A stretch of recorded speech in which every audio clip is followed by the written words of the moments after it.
Andy, how are you? Yeah, I can hear you. Has the speech started or not yet? No, not yet. Now they're reading Quran and they've been showing the funerals of Hezbollah soldiers, and I think it's gonna happen after that. How do these speeches usually go? What's the occasion today? So the occasion today is 1 week anniversary of one of the Hezbollah leaders who died from natural causes, and he apparently he had some significant role in the group. So what's gonna happen today is that speech is gonna focus more on what that guy used to do and his achievement and all that, and then he's gonna focus on the martyrs and their families. So it's not gonna be as strategic as the speeches before because it's aimed for one like for this thing. And during his last speech, he was mentioning that he's gonna focus more about the martyrs in the next speech. He's gonna give more details about the achievement of Hamas and Hezbollah in the next speech. So there's not gonna be any threats or he's not gonna give any strategic, uh, I don't know, opinions and all that. So you think this in this speech is less likely he'll make any threats? He definitely won't make any threats because this speech what is for this guy to speak about him and his achievements. So he's gonna focus on that a lot. Okay. And can you tell me again a bit more? As someone else on me, I'll go to you in a bit. But can you tell me a bit more who that guy is and what his story is? So basically, he's المعاون التنفيذي. His name is Abu Slim Yaghi. He I don't know how to describe it in English, but he was he had some role in the leadership of Hezbollah, but not the main leadership. So, but he because Hezbollah honors everyone and every person that has ranks within their party, so he had like a bit of high rank, but not as When big did as he? his When did leadership. he? I'm guessing he died. He passed away or got killed Yeah, or he whatever. passed away no from natural causes. He was That's sick. called. Okay. Yeah, yeah. But so is this When is did he die? last week. So this is the 1 week anniversary because in like Islam they do the 1 week and then Oh, 40 days. okay, okay. But usually he doesn't do speeches for certain people. A lot of people are saying this speech was unexpected, and this is the speech where he'll talk about Lebanon. They expect him to make threats and to. No, no, What someone told me, this speech was already there because of that funeral thing, that 1 week thing. James. Yeah, because they do that to him, and they did that to a lot of people before him, like some significant people who passed away, even if they're not Hezbollah, but they are significant to the party. They did that for he did speeches for the 1 week, and he focuses about their achievement and their role and what they did and all that, and they talk about James, what's going on in the world, but as you're much cutting out. strategic as the other You're speeches. cutting out. You're cutting out. It's Hadi. You're a bit Oh, sorry. choppy. Yeah, James, go ahead. As Hadi said, the speech today was like usually it's a speech for internal people. So for the people, his people on the ground, uh, we will have a different type of speech. The speech, most of the people will feel it will be mild, but it's a way to push his own base, to push for a respect to the martyrs, to talk about the martyrs, to talk about achievements. It's going to be more about what they did, what they are doing, what to expect from them, but not in a threat way. It's like, we guys are doing this, that's our achievements, this is what we want to do. The guy that died is someone who became who went through the ranks via the Syrian war. Like he became known back in the Syrian war, I think, based on what I've got as information. And he's not a very high ranking official, he's not one of the leaders like Aruri or someone like that, but he is quite significant inside of the structure, that it warrants a special ceremony for his death, and Nasrallah talking in his for his funeral. Not yeah, not funeral, like the 1 week 1 week ceremony. So this is what's gonna appear. I think based on the speech that he had on Wednesday, he's gonna talk a bit more about what to expect in terms of repercussions, in terms of attack, what to expect in terms of um, um, escalation, but it will be for his base. So we need to look at it from this lens. We need to look at it from the people that listen to him, that believe in him, that trust him. That's how it should be expected to go. Okay, so this is the part. So Tarek, want to ask your thoughts there before going to Mo and voice is this a speech if Hezbollah is going to retaliate, which I don't think they will, but if they were, is this a speech where he'll announce it in your opinion? Definitely not. Definitely not. I don't think he would ever announce retaliation over a speech. But I think the speech is very important because even Nasrallah himself highlighted that he's going to leave a big portion of what he wanted to discuss about the Lebanese side to today's speech whenever he was speaking last time. So I do think that this speech is very important to give more insights on the Lebanese sides to see what's going to happen next in the When you area. say on the what do you think on the Lebanese side? Is that local matters, or you mean Lebanon's involvement, if any, in the war in Gaza? I think it's going to be both on the local issue, especially what happened in Beirut, the attack that happened by Israel on Beirut, and it will have the side of how would this also affect the relationship of Lebanon to Gaza's war, because the people who were hit in Beirut were directly correlated to Hamas, as we all know. Very important names were hit there, so it's gonna be split into the both parts. Sorry, I couldn't unmute. Ibrahim, I want to go to you and then Mo and voice afterwards. Ibrahim, we have two Ibrahims. So the Ibrahim I'm referring to now is Ibrahim Majid. Ibrahim, your thoughts on what James dropped out, I think.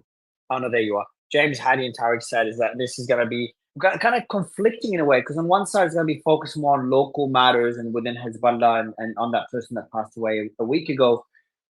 But on the other side, a lot of people are telling me, and a lot of people in Lebanon are hyping up the speech as the speech where we will know whether Hezbollah will get involved further in the war. So I'm kind of getting conflicting messages on this, and maybe that's intentional from Nasrallah. Where do you stand on this, Ibrahim Majid? Yeah, how are you? Basically, he's going to talk about so many important things. One of the most important things he's going to talk about are the numbers.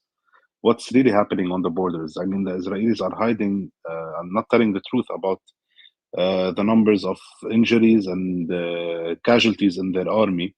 So he's going to talk about this and refer to it, because basically, if you launch a Cornet rocket into a group of soldiers, I mean, it's basically hard for them to survive. The Cornets usually blow up tanks. This is one important thing he's going to talk about. And the second important thing he's going to talk about, that if the Israelis decided to go into a full-scale war with Lebanon, then it is the interest of Lebanon to go into a full-scale war until the end with the Israelis, because at the moment Hezbollah is still taking into consideration most of the Lebanese interest regarding some of the uh, parties inside Lebanon. They don't want the war because they are saying that the economy of Lebanon is damaged and they cannot handle the war. So he will probably explain more about this point exactly, that Hezbollah will, if the Israeli decided to go into a full-scale war, then it is the interest of Lebanon and the people of Lebanon and Palestine and even all the Middle East that the resistance goes until the end in this war.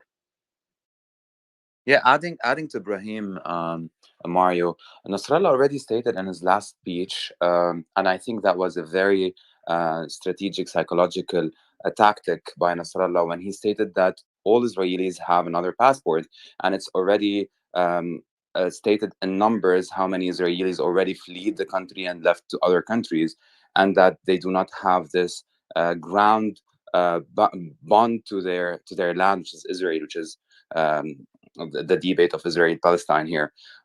So this shows that Nasrallah is using new tactics here. He's indirectly threatening psychologically the people there, and just giving more push to Palestinians that those Israeli are just nothing but people who have another passport, and they will flee the country as soon as they feel that the land is not secure, and this is what he's working on alongside with the Yemenis, Iraq, and he gave the biggest part of this achievement to Hamas.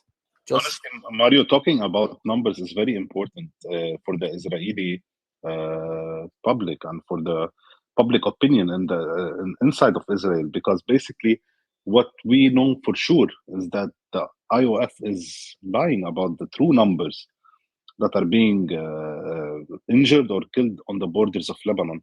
I think he will basically talk about the borders of between Lebanon and occupied Palestine more than what's happening really inside of Gaza, which is much more than what's happening here. I mean, he Uh, did say in his last speech that when he mentioned about what we're doing at the borders, he said, "I'll give more details in the next speech." So I think, yeah, he's gonna focus also on the details of the achievement of Hezbollah's operations. I think Mario is facing a technical problem here. So, Mo, I'd like to go to you. What do you think about just the Tarek, speech today? just last point that Go ahead. last point that's like important is that the deputy head of the executive council in Hezbollah, Sheikh Ali Damouche, said today, had a like statement today, that said that if the enemy sought its attack on the southern suburbs and the assassination of Sheikh Saleh al-Aruri aims to change the equation and impose new fact, this will not happen. The resistance will not allow breaking the existing equation, and nothing can deter it from doing what is necessary to protect Lebanon and deter the enemy from further crime, whatever the consequences. So that was a statement from someone that's quite high for the audience in Hezbollah. So the deputy head of the But executive but this is James. This is probably a very important statement. This essentially answers the question on whether Hezbollah will escalate or not. This statement essentially says we will not escalate. We will not allow this to change the equation, which is drag us further into the war. Even says or implies for the sake of Lebanon, because our priority is Lebanon. Like that's how I understand that Exactly. statement. Yeah, I understood it the same way. It has two sections. The first section says we're not gonna be baited into changing the equation. So we're not gonna be baited into changing what's happening already. We know what we're doing. What we are doing is something that's helping, that's protecting the south of Lebanon, that's avoiding getting Lebanon involved in the war. But at the same time, at the end of it, he throws a threat by saying that our goal is to deter the enemy from further crime, but whatever happens, we're ready for it. Like Yeah, whatever the but consequences, we can go. James, the most important thing also is that he said that we will retaliate. He connected the retaliation of Sheikh Saleh al-Arauri to the escalation. So basically, he said we will retaliate, and it depends on what the Israeli will do after this retaliation. That if they retaliate back to the retaliation, then we are going into a full-scale war. Yeah, This is what he connected. Um, yes, there's just so many ways to interpret it. Let me go to Mo and Ibrahim. I know you're waiting for your turn. I want to go to Voice on this one to kind of balance it out. Voice, your thoughts on what you've heard so far and what we could expect in this speech, especially the statement that James just read out from another leader.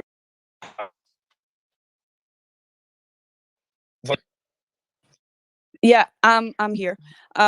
So basically, last time I didn't believed much in a retaliation. I have to say that now I'm a little bit more tending to say that I think there will be a retaliation. Let us also not forget that Nasrallah's speech is probably already long written, but today morning there was a lot of attacks from the IDF in Lebanon.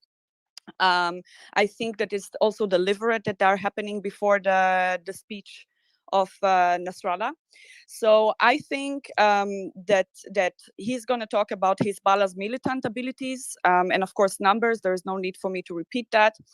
I think there will be this time in this speech a call for rebellion among Muslims within Israel that are living in occupied territories. I think he will talk about a subtle distancing from ISIS, claiming their ties with Israel and the US. And I think his main focus would be how much Hezbollah has the militant ability and the willingness and no fear from revenge by Hezbollah on Israeli soil and not outside of it. And also, let's not forget that Hezbollah holds underground warfare in forms of tunnels. So it has been addressed more than ever since October 7. And Hezbollah tunnels are not Hamas tunnels. So basically, trucks can drive through them. So I think highways, not tunnels. Yeah, highways. Like you can, it's not like crawling out of a hole with a broken AK-47. This is a whole other level. And I think Nasrallah knows that October 7, because it didn't happen that long ago, that the Israeli people are still remembering. And I think he's going to try to play that in front of his own people. I think this would be the main actually argument card that Hezbollah is capable to do an October 7 in a much larger scale, that they do not afraid, that they have allies all over the world.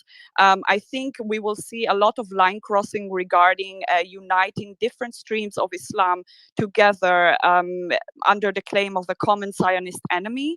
And also, I think he will explain a lot to his people that that this war is definitely necessary, that retaliation is necessary.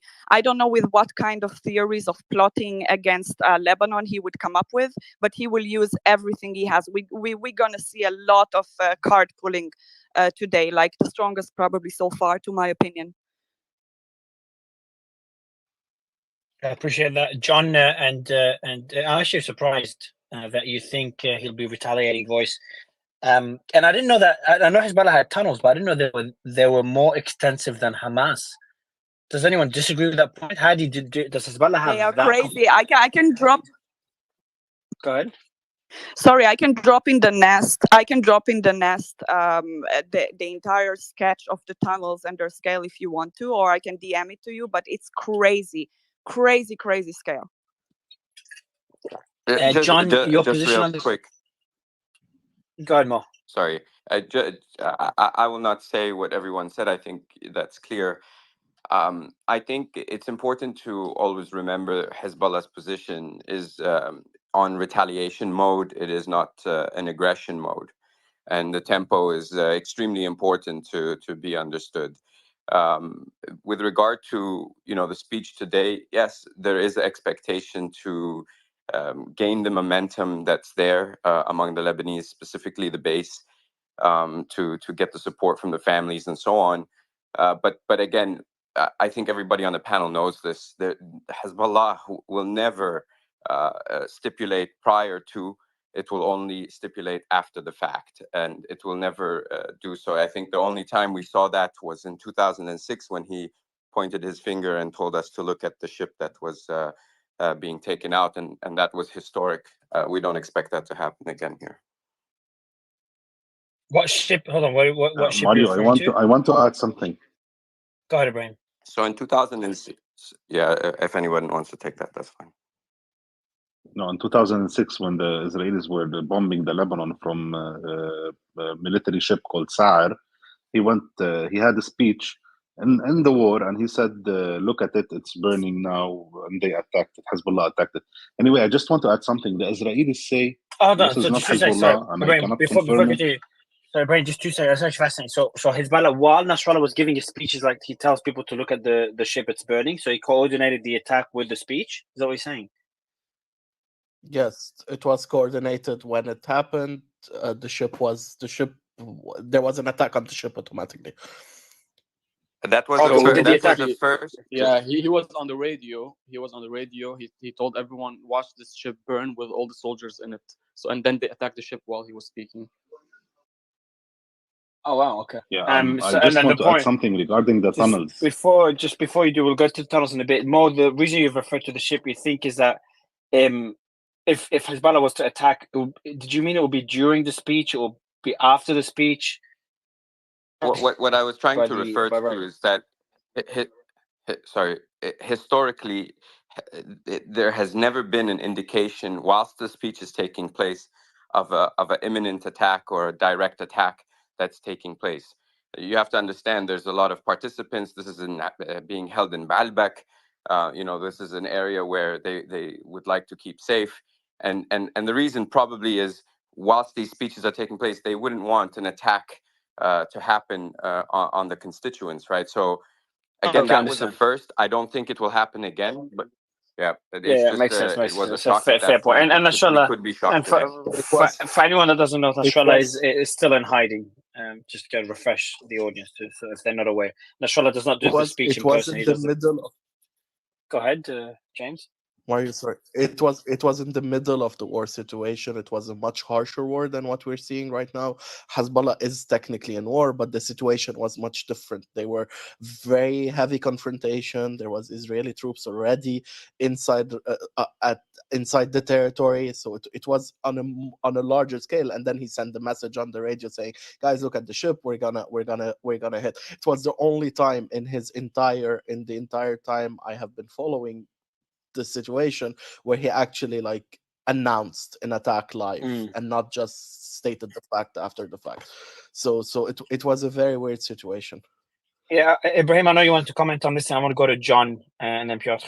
Ibrahim, I just have one quick sentence. This is not what Hezbollah says.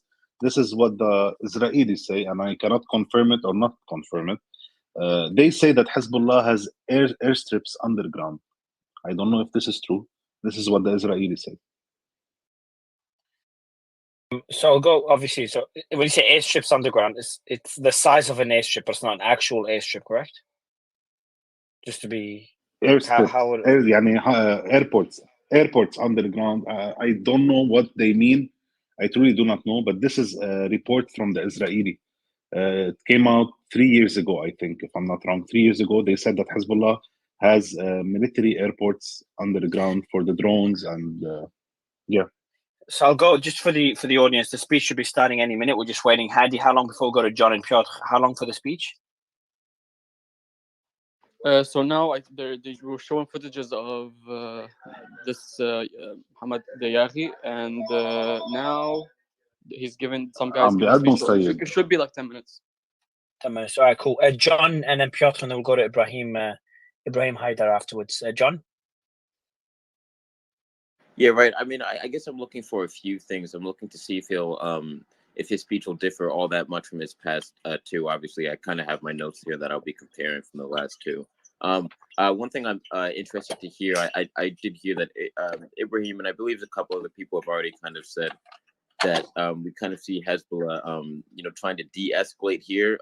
Now, generally, I disagree with that, but we've heard reports yesterday that they pulled back their forces. I don't know to what extent. I don't know if he'll elaborate on that as well. 2 to 3 miles from the border of Israel. Now, understandably, right, the Litani River is much further than that, and I do know that was the Israeli ultimatum, was that they need to pull back, to create that buffer zone, that standoff. What is it? That's John. That's interesting.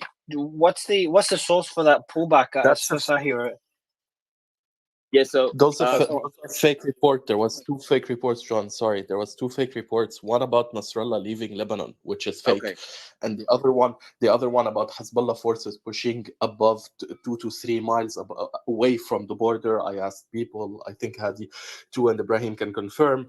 There is no confirmation of any troops being leaving, and we have seen attacks this morning on those positions, from those positions, and on those positions. When I asked, actually just trying to get more confirmation on that. Yeah, but there's actually confirmation. There's actually confirmation that they did not move away, not even 1 centimeter from the borders. When I asked officials from Hezbollah about this, I asked them 1 week ago, and the answer was this: we will never ever move 1 meter away from the borders. This is impossible. Right. So I guess that kind of compounds my point, right? Which I kind of disagreed that they were de-escalating here, right? If they're continually firing rockets and drone attacks into Israel, I just don't see how this de-escalatory. The last thing that they would want to see from Nasrallah, if who will mention this or not, is kind of more the United States and the dynamic that they play in the region as well. Obviously, we know that the force posture, at least the naval force posture, is not necessarily significantly, but a large service combatant, a significant one, the Ike CHG has left. I mean, the forces Yeah, she has what do you left make? the Eastern Med, right? What do you So make I of do this? believe that that So, might John, play into it. what do you make of one of the aircraft carriers leaving the Mediterranean? One of the U.S. aircraft carriers, and how significant is this? So, I mean, I personally believe it's not that significant. Most people might agree with me because White House NSC CSC John Kirby did mention yesterday that the Baton ARG is kind of replacing it, kind of switching this posture. It's kind of some type of forward passage through the lines, if you could call it that, a naval version, right? But right, as you mentioned, right, there's 3 squadrons of ground aircraft that are available in the region, in the immediate region as well.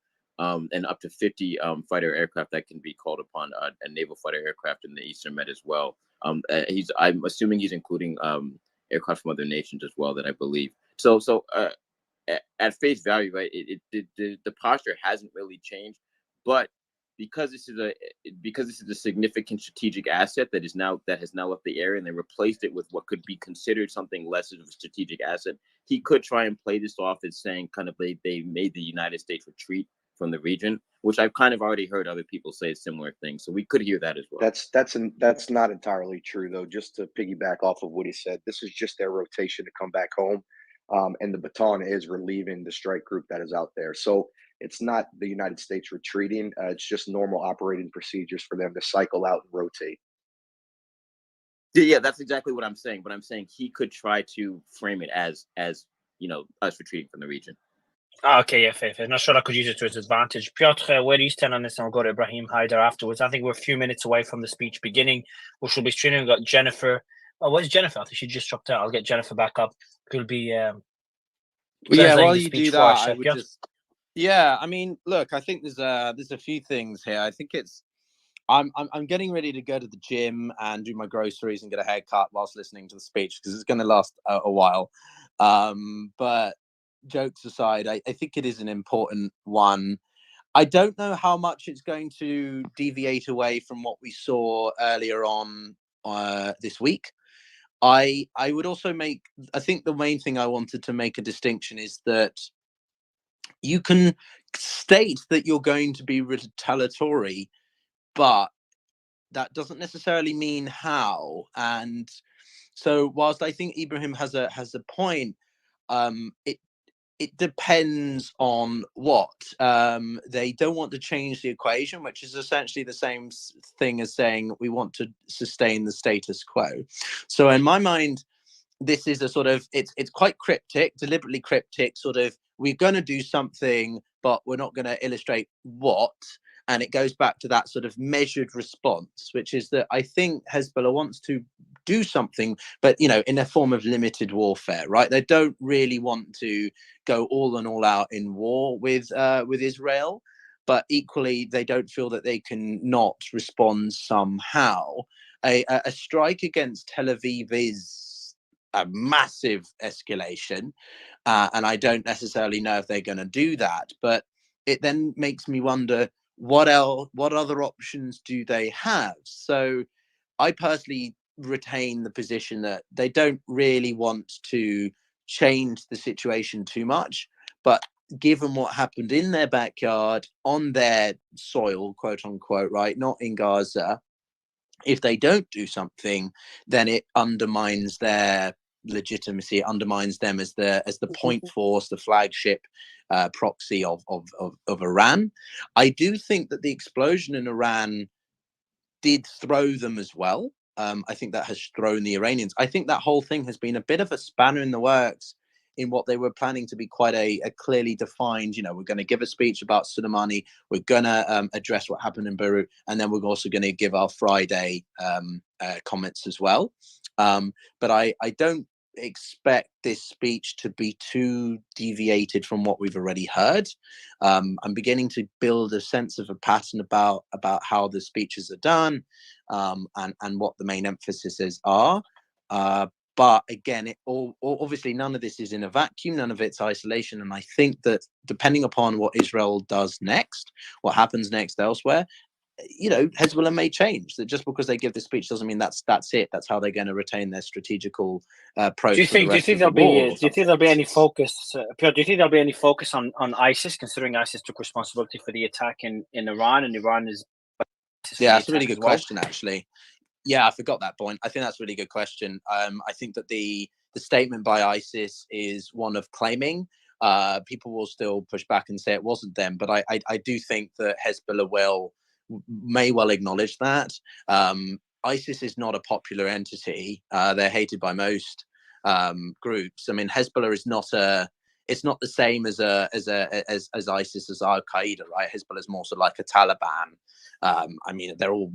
Don't hold me on that. It's not a perfect comparison, but so ISIS is not the friend here. So I do think that there'll definitely be a call out. I think there'll be possibly a reference to the heinous crimes committed against Soleimani and that sort of thing. Sorry, so go ahead. Aren't they considered an enemy after the war in Syria?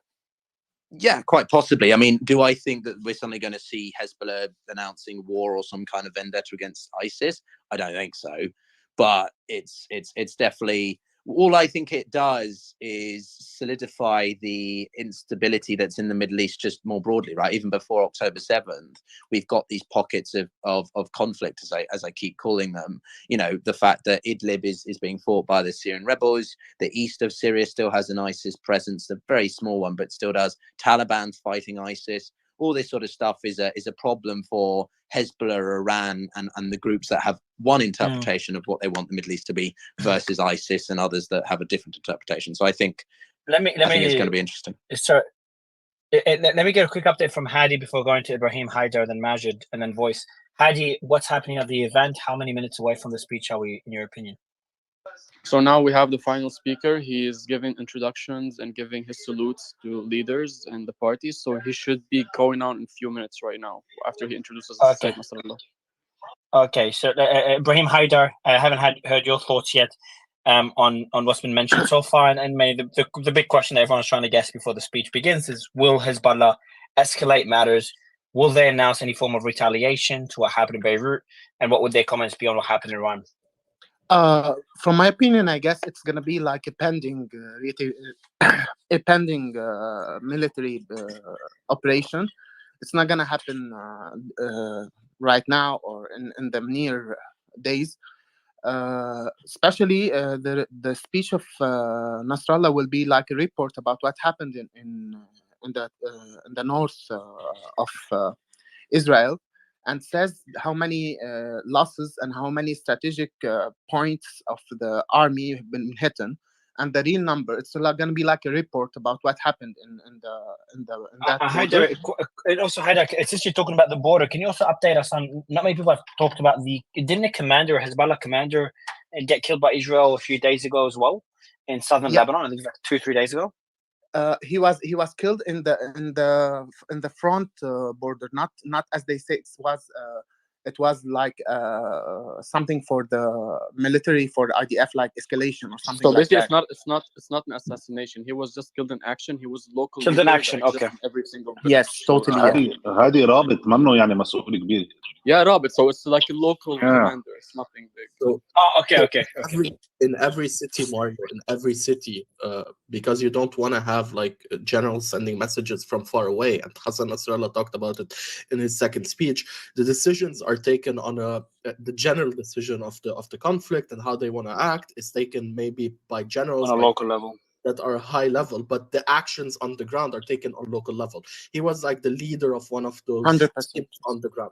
So that's how we can explain it. As long as I think killed in action is very different to being assassinated, so that makes a difference. Ibrahim, go ahead, continue, please. From my perspective, I guess it's gonna be like they are preparing for a black day for Israel. The retaliation will be like double twice. One from the Iranian side and one from the Hezbollah side. They are planning for a surprise action. When you say from the Iranian, sorry, can you explain? When you say from the Iranian side, you don't mean direct retaliation from Iran, do you? Denied that ISIS did the explosion. They are assured that Israel did this. Because ISIS doesn't have that reflect in Iran and doesn't have that popularity. Yeah, sorry. So I woke up late today and I was going through, the team posted about it. So it's on my account. I can go through my account and find a statement. But as far as I know, Iran did blame ISIS and they said they're going to find ISIS. Doesn't matter if they last, something along the lines of, even if they last 1,000 years, we're going to find them, we're going to destroy them. So I thought Iran did unless someone could correct me, Iran did blame ISIS as well. I saw that too. Iran I saw that did as blame ISIS for like hanging out, saying that we did that. Like the statement they give it, the video statement, they said that they done the explosion, but they are sure, and the Raisi, president of Iran, just state that Israel is behind this explosion. So I'm just having a look if here. the reports are true that, if the IRGC did come out and say that ISIS is responsible for this attack, I believe that we could all come to the agreement that any major escalation, that escalation at that level has to come from Iran. So will Iran be willing to open up a multiple front engagement with both ISIS and the IRGC? Yeah, so before you respond, Ibrahim, so there's a red flag that was raised, which is the red flag of revenge that was raised at Jamra Karan Mosque, which shows that they're going to retaliate. But the question is, they're going to retaliate towards who? So I'm just going through my feed now. Official statement, IRGC to ISIS, we will find you wherever you are. So Chief Salami said the following to ISIS: you are among the companions of hell. We will find you wherever you are. You cannot avoid divine punishment. If you live 1,000 years, we will find you. Let our people know that we defeat them every day. We do not allow the enemy to dominate. We are listening to the leader's order, and we will continue to fulfill his order. This to me sounds like they've essentially not declared war on ISIS. For me, they already killed someone, a fellow of Soleimani in Syria, and they didn't have that fire back for that. So it's gonna be like a triple revenge. So it's for the Mousawi, I guess his name is Mousawi, and the 2 explosions in Iran, and it's gonna be for the Saleh Al Aruri. It's gonna be like a triple fire. Yeah, but the question is, I don't think. Yeah, I want to get Voice. Voice, you covered that with us in the Iran space a couple of days ago. What do you make of that statement? Is Iran, could they still blame Israel, or could we say they've blamed ISIS and they've distanced Israel from this? Voice? Look, rather they yes, can you hear me? Yes, go ahead. Can you guys hear me? Yes. Okay, yeah, sorry. As we speak, by the way, I'm on the Lebanese border with Israel, and as we speak, there are tons of jets flying above my head. So I guess it's just for some sort of a precaution, but it's quite interesting if you're going to see something after the speech. Voice. I had no idea you're on the Lebanese border. Yeah. Oh wow. Okay, I'm going to send you through my number. I mean, not on the Lebanese journalists side. On the Israeli side. Yeah, still, I'd love. I'm not a journalist. Yeah, still, I love people on the border because whenever there's reports, I always talk to people on the border, just get their the truth from there. Heidi did that a lot for us on the Lebanese side, but yeah, you're on the Israeli side of the border. But go ahead, sorry, you told us there's a lot of jets flying over Lebanese territory, more than usual. Is that what you're saying? Voice? It's not more than usual. It's pretty. It's not very unusual. Also, in the funeral of Salah El Hariri, it was also they were also flying around as a precaution because they're afraid of some sort of internal riots after the speech or so on. So it's just a precaution at this point. Mario, he started. If you so Jennifer. Yeah, Jennifer. No, you can stay. Just one meeting. Yeah, Jennifer. All good. Have a bit of a lag.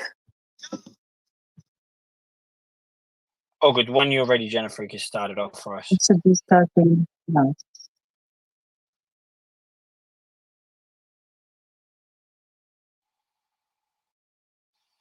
Waiting for Jennifer to kick off the train. You're muted, Jennifer. Just giving you a heads up. Jennifer, you're muted. We cannot hear you. Romy from the team, if you can call Jennifer, just make sure her mic is unmuted. Usually at the beginning of every speech anyway, it's just the same beginning every time. It's nothing important. It's going to be a long speech. But Jennifer, you there? Should we bet how long it's going to be? I reckon an hour and 20. From the first Satan, in the name of Allah, the most gracious, the merciful. Praise be to Allah, Lord of the world. May the peace and blessings of Allah be upon our Master and Prophet, the last of the Prophets, Abil Qasim Muhammad bin Abi Abdullah, and upon his virtuous and pure kin, and his good and chosen kin, and upon all prophets and prayers. May the peace and blessings of God be upon all of you. God subhanahu wa ta'ala says in his book, in the name of God, the most gracious, the merciful, those who are taken by the good angel will say to them, peace be upon you, enter the heaven based on your actions. And those will be sitting alongside those blessed by Allah, including all the martyrs, the messengers, and the prophets and good doers. And the word of God is the word of truth. We therefore bear witness that you, our dear martyr, was a follower of Prophet Muhammad, peace be upon him.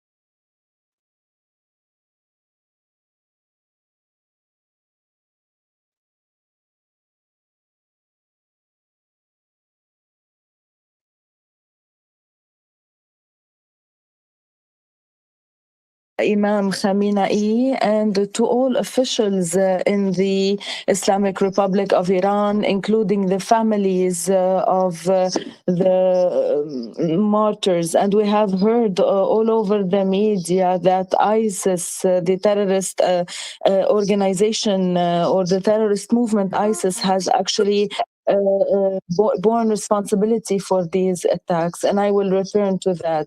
So I wish that our brothers and sisters, the martyrs, will be accepted in Allah's heaven, and I wish the quick recovery for the injured as well. I also want to extend my congratulations to Al-Hashd al-Sha'bi, the popular mobilization movement, Hajj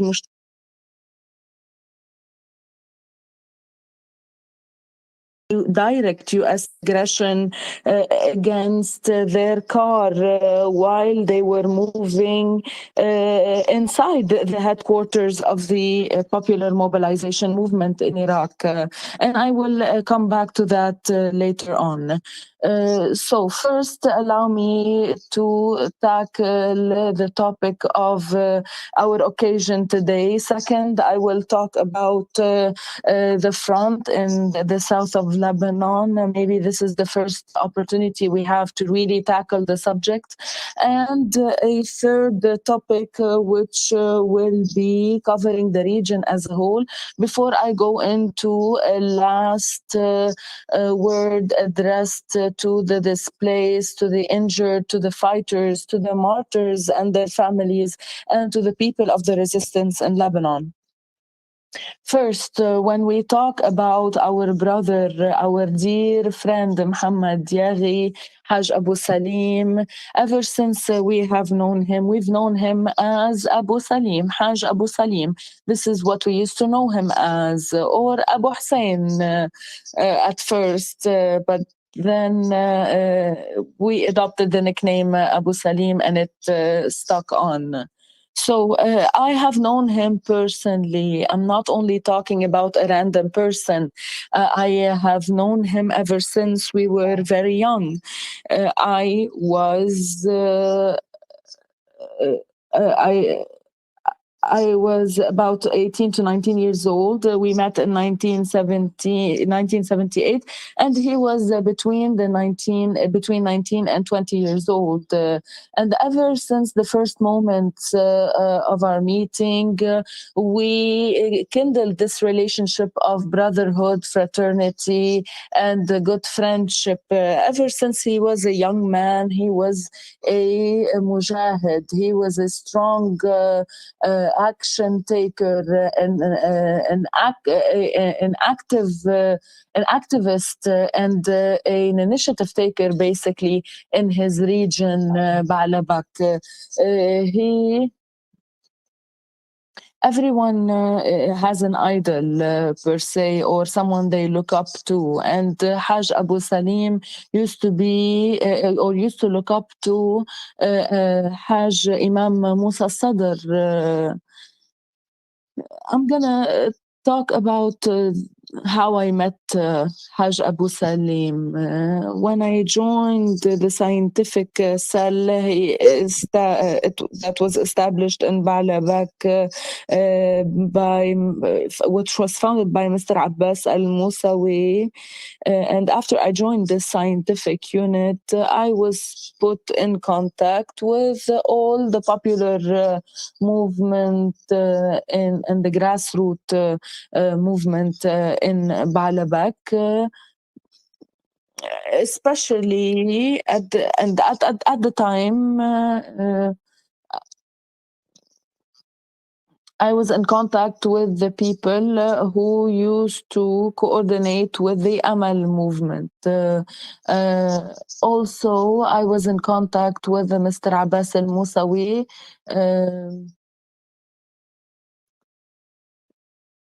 along with other officials who were in charge of managing and basically running or governing the Amal movement in the Bekaa. This is how I met Haj Abu Salim.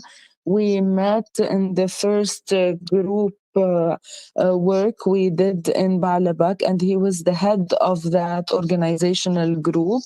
This group contained a number of brothers who have fallen martyrs, such as Haj Hussein Laqis, and brother Salah Noon, and many brothers who were young men, who were individuals participating in that group, and who later became officials and high-ranking leaders in the Amal movement after 1982. So this is how we met, and this is how we continued to work together since 1978.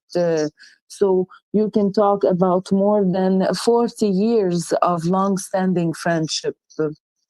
We used to, so we're still talking in the 1978, 1979. We used to travel to the villages at night, myself and Haj Abu Salim in one car, with the help of a dear driver, which I hope is still alive, or who I hope is still alive. So we used to travel from one village to another.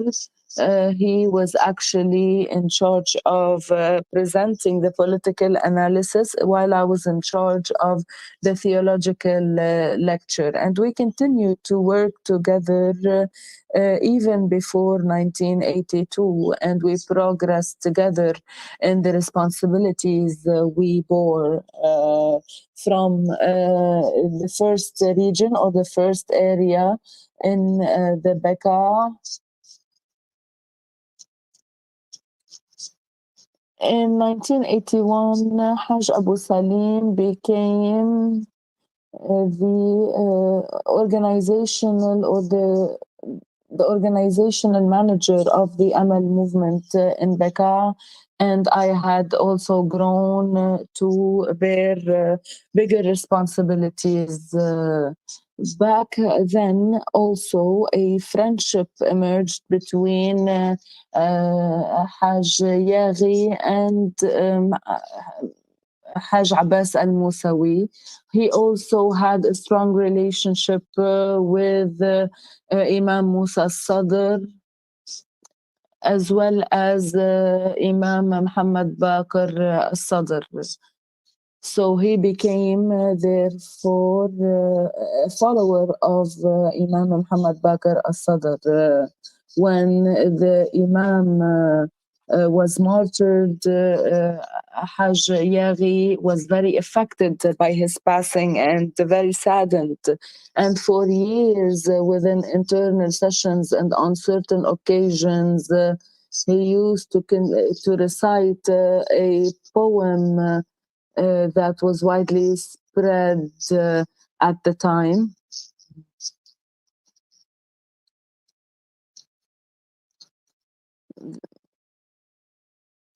You have woken us.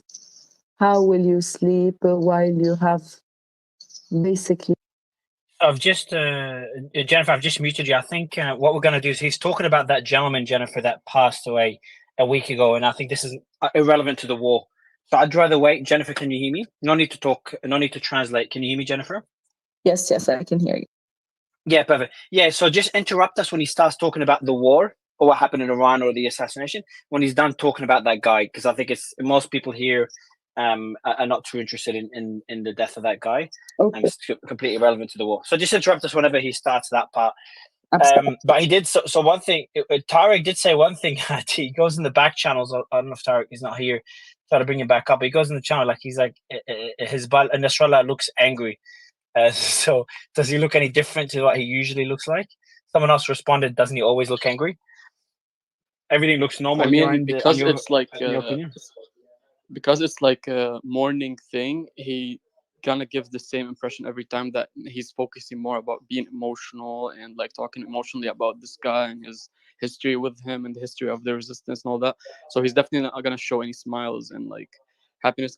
It's different when he speaks about strategic stuff. He's gonna have more other emotions. But because I think rarely we see him in funerals or mourning and events. by the way, is he still in?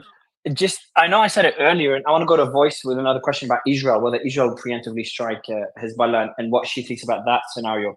Because I remember talking to a few analysts, I think it was a couple of weeks ago. I think after it's not long after his last speech, the first one that everyone was hyped up about, and that's the likelihood of an Israeli preemptive strike being more likely than Hezbollah escalating. But before we get to that, Hadi, is Nasrallah still in hiding, like full complete hiding? I mean, yeah, I think the last time was 2008 when he showed up, but since then, no, he never came out live between the people ever. And no one knows. I'm guessing there's very small number of people know his location. And if Nasrallah is assassinated, so if Israel, let's say Israel knows his location, they're waiting for the right time to strike. Is there a solid structure for Hezbollah to operate without Nasrallah? 100%. Because like they have it all planned. It's like a structure that's built on continuing with the same cause and the same ideology. It's not about a person specifically. So because he's not the only, you had two other Hezbollah leaders were assassinated before and they were replaced, and then until we reached Nasrallah now. So he's not going to. When was the last one? When was the last one? When did Nasrallah take over from the last one? I think it was the 90s. Come on, I think Ibrahim can correct me. I'm not sure. I'm not very good with dates. I think it was the 90s after Abbas al-Musawi. There was Abbas al-Musawi and there was... in the 95, I guess. Yeah, 95. Okay, and I'm guessing Israel killed the other guy, the Musawi? Yes, they assassinated them both. And a few years before they killed the one before him. Okay. I do want to go to Voice. Voice, the likelihood of Israel, striking first, a preemptive strike from Israel. The narrative supporting that in Israel was very solid early on in the war. And I think that was even proposed to Netanyahu, who rejected this. I think Gallant proposed it to Netanyahu. How's the narrative now in Israel? And is there exhaustion from the war, including the war in Gaza? Voice? Yeah, sure. Of course, there is a general moral exhaustion, like a national moral, like every country would have after everything that happened. I think Israel is not interested in having some this kind of confrontation, but I do believe that Israel will. There are chances that Israel would carry out some sort of a preventive airstrike, but it will focus really on southern Lebanon, more closer to the border. They wouldn't go. I mean, if I'm trying to think like as an IDF Air Force pilot, right? So I wouldn't go that much in right now. For example, since the speech has started, the Air Force is operating in Hula. In Lebanon, maybe James can elaborate exactly where it is in Lebanon because I'm not that professional in this. But I think we're going to see them dropping like rocket launchers and potential rocket launchers just because of the fear of a backlash directly after the speech. Because usually when there come rockets from the Hezbollah side, it's directly after the speech. But when we talk about a bigger scale retaliation, of course, it's not going to come directly after the speech or even I think in the upcoming close time. So yeah, that would be my answer. And there was the sentiment in Israel around the war. I remember seeing surveys early on when we were covering it.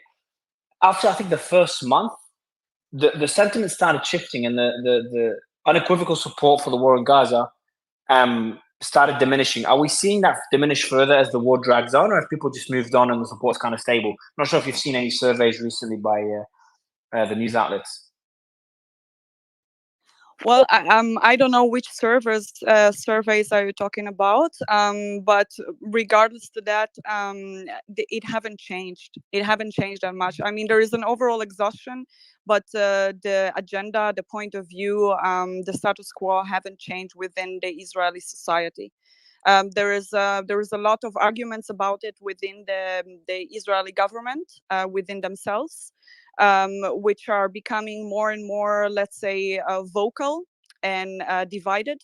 But when it comes to the Israeli society itself, there is no change in narrative. Basically, there's just an overall exhaustion. Yeah.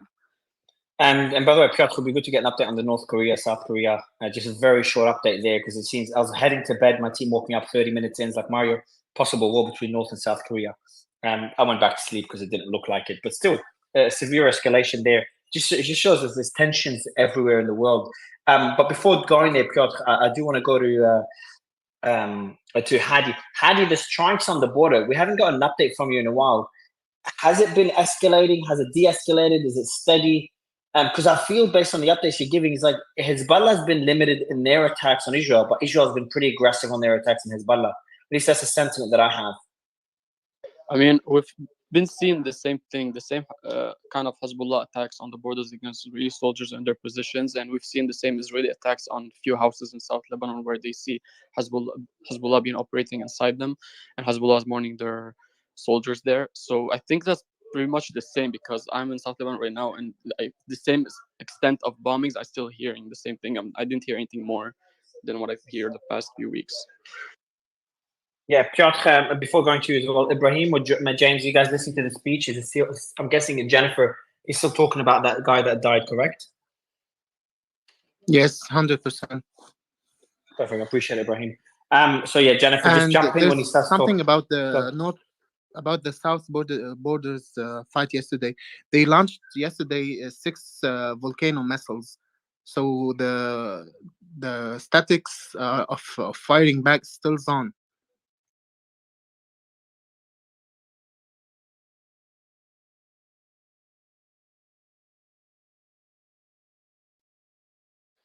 Oh, sorry, I'm muted. Ibrahim, I was saying 6 volcano missiles. You're saying that's a bit of an escalation there, correct? Is that what you're saying? Ibrahim? No, about yesterday. Yesterday, Hezbollah just launched 6 6 volcano missiles. But I'm saying this is a lot more. Yes. Is it a lot higher than the average that they would? The volcano missile is not used on a regular basis. It's getting higher. Okay. Yes, totally. Yes. Okay. They usually Piotr. should fire 2 or 3 rockets each week, maybe. 2 to 3 volcano missiles each week. By saying 6 were fired yesterday alone. Piotr, maybe get a quick update on the North-South Korea side. Very brief, because obviously it's not too relevant to what's happening, but just shows tensions around the world on multiple fronts. and then get your thoughts on the discussion that we're having right now. And for everyone listening in the audience, Hezbollah Nasrallah is speaking right now, but he's talking about the death of one of the leaders from natural causes a week ago. Not too important. But Jennifer will be jumping in and translating the speech for us as soon as he starts talking about the war or the tensions on the border. Piotr? It's starting. Mario, the second okay. part is starting right now. Okay, Jennifer, you feel free to start translating. Yes, I'm here. Perfect thing. All yours to translate, Jennifer. So I move to the second topic, the Lebanese front with the enemy. So our front with the north of occupied Palestine. I just want to make sure I cover everything within due time. So since the 8th of October, we have entered into a fight with the enemy on the southern front. We have explained our motives and the details, and I might go over those later on.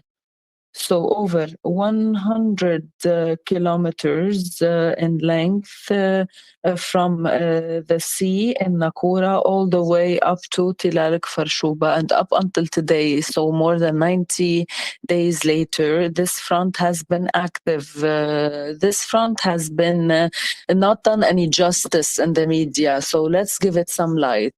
During that period, all border sites were actually attacked, in addition to some background military sites in Israel, in addition to some settlements in response to targeting the targeting of civilians in Palestine, or actually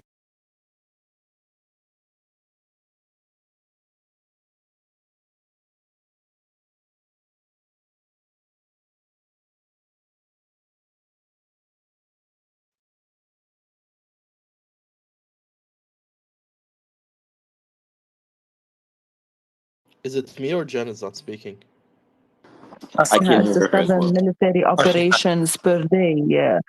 The border sites that were targeted are estimated at 48. So all military outposts from Nakura to Shib'a farms that have been targeted. Also for the background military outposts,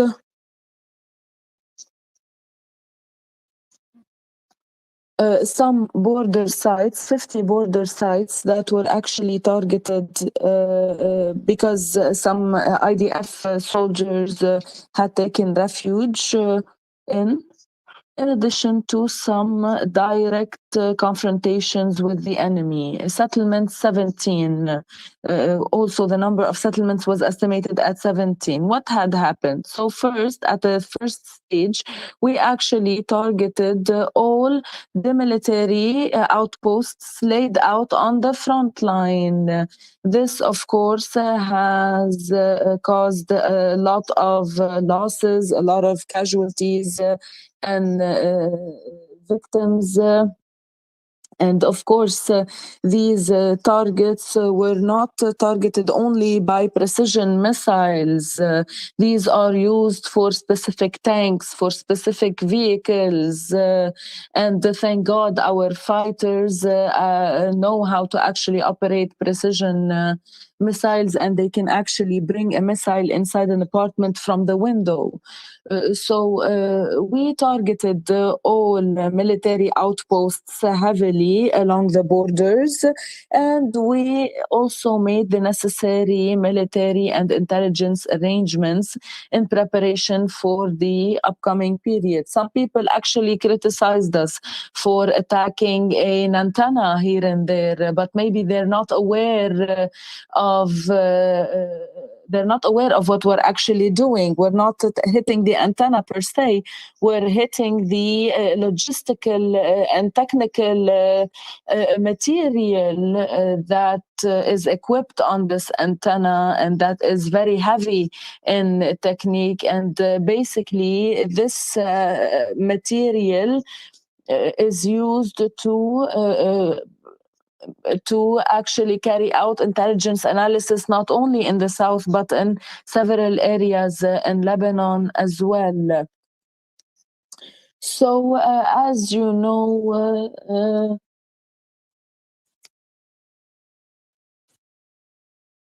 the Israeli forces had to resort to different methods in order to actually set up their intelligence and their recon equipment because otherwise our fighters would attack them. On a second stage, the IDF soldiers actually fled to two regions, either to the surrounding areas of the military outposts, so they stayed close to the military outposts, or they fled to the abandoned settlements. So they stayed close to the military posts because they had fears that Hezbollah resistance fighters or Palestinian resistance fighters might actually attack these outposts and occupy them. So they cannot really evacuate these military outposts. They have to retain some control over them. We actually had very strong information regarding their positions. So whenever you hear on the media that the resistance targeted this military outpost and this military battalion at this exact location, be sure that this is accurate information. These objectives have actually yielded very positive results. Because these and we were able to target these soldiers better because they were actually stationed outside the military outposts out in the open. We were also able to destroy a massive number of vehicles and tanks all along the military line.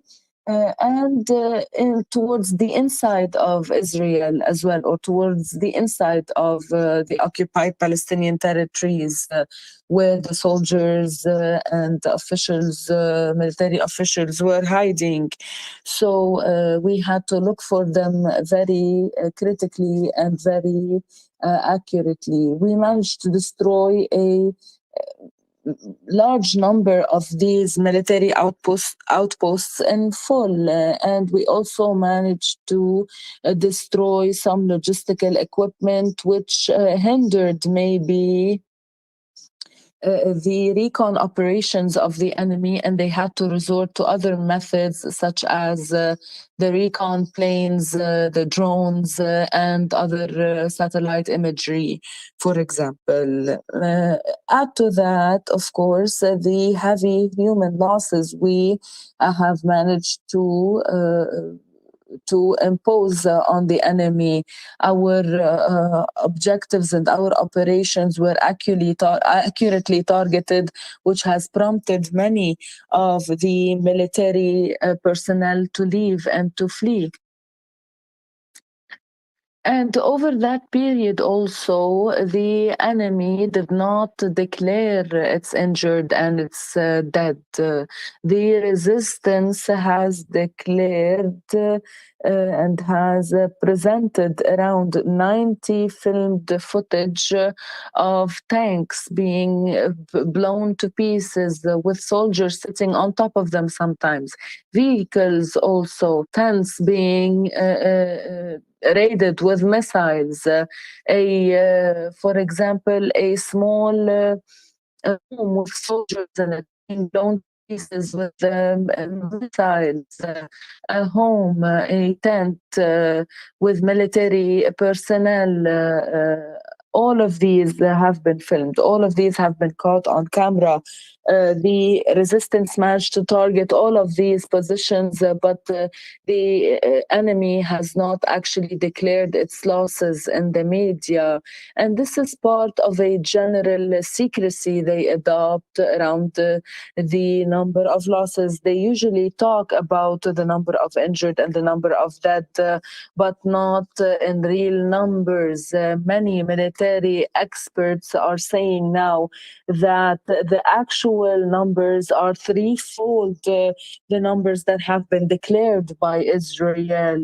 The IDF is talking in general since the 7th of October. So they're talking about around 2,000 injured, and they usually categorize them between heavy, medium, and light injuries. And then the second day, you have a handicap organization coming and stating that it has adopted, or that it has, for example, received 3,000 new cases, which can also, or which can indicate that the real number of injured or of heavy injuries or handicap injuries are at 3,000. Some numbers also indicate that soldiers, IDF soldiers who have been heavily injured and who have become handicapped, so the number can amount to 12,000. Where did these numbers come from? They came from from Gaza. They came from the West Bank. They came from the Northern Front as well. So many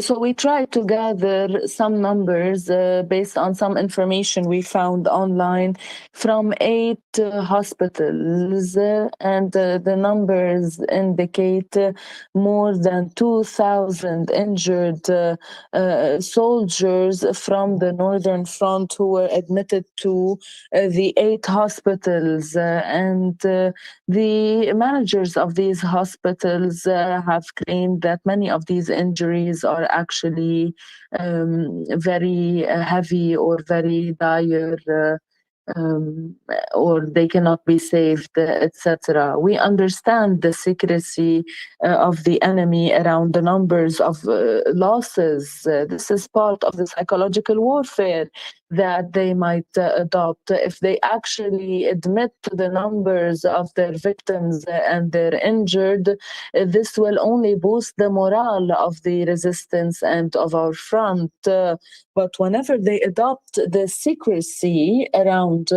their human losses, this is when they want to actually try to get to the morale of this resistance and to the Northern Front and raise some question marks. If you actually knew the numbers of human losses and actually military losses, maybe you wouldn't have asked yourselves whether this battle is actually taking place.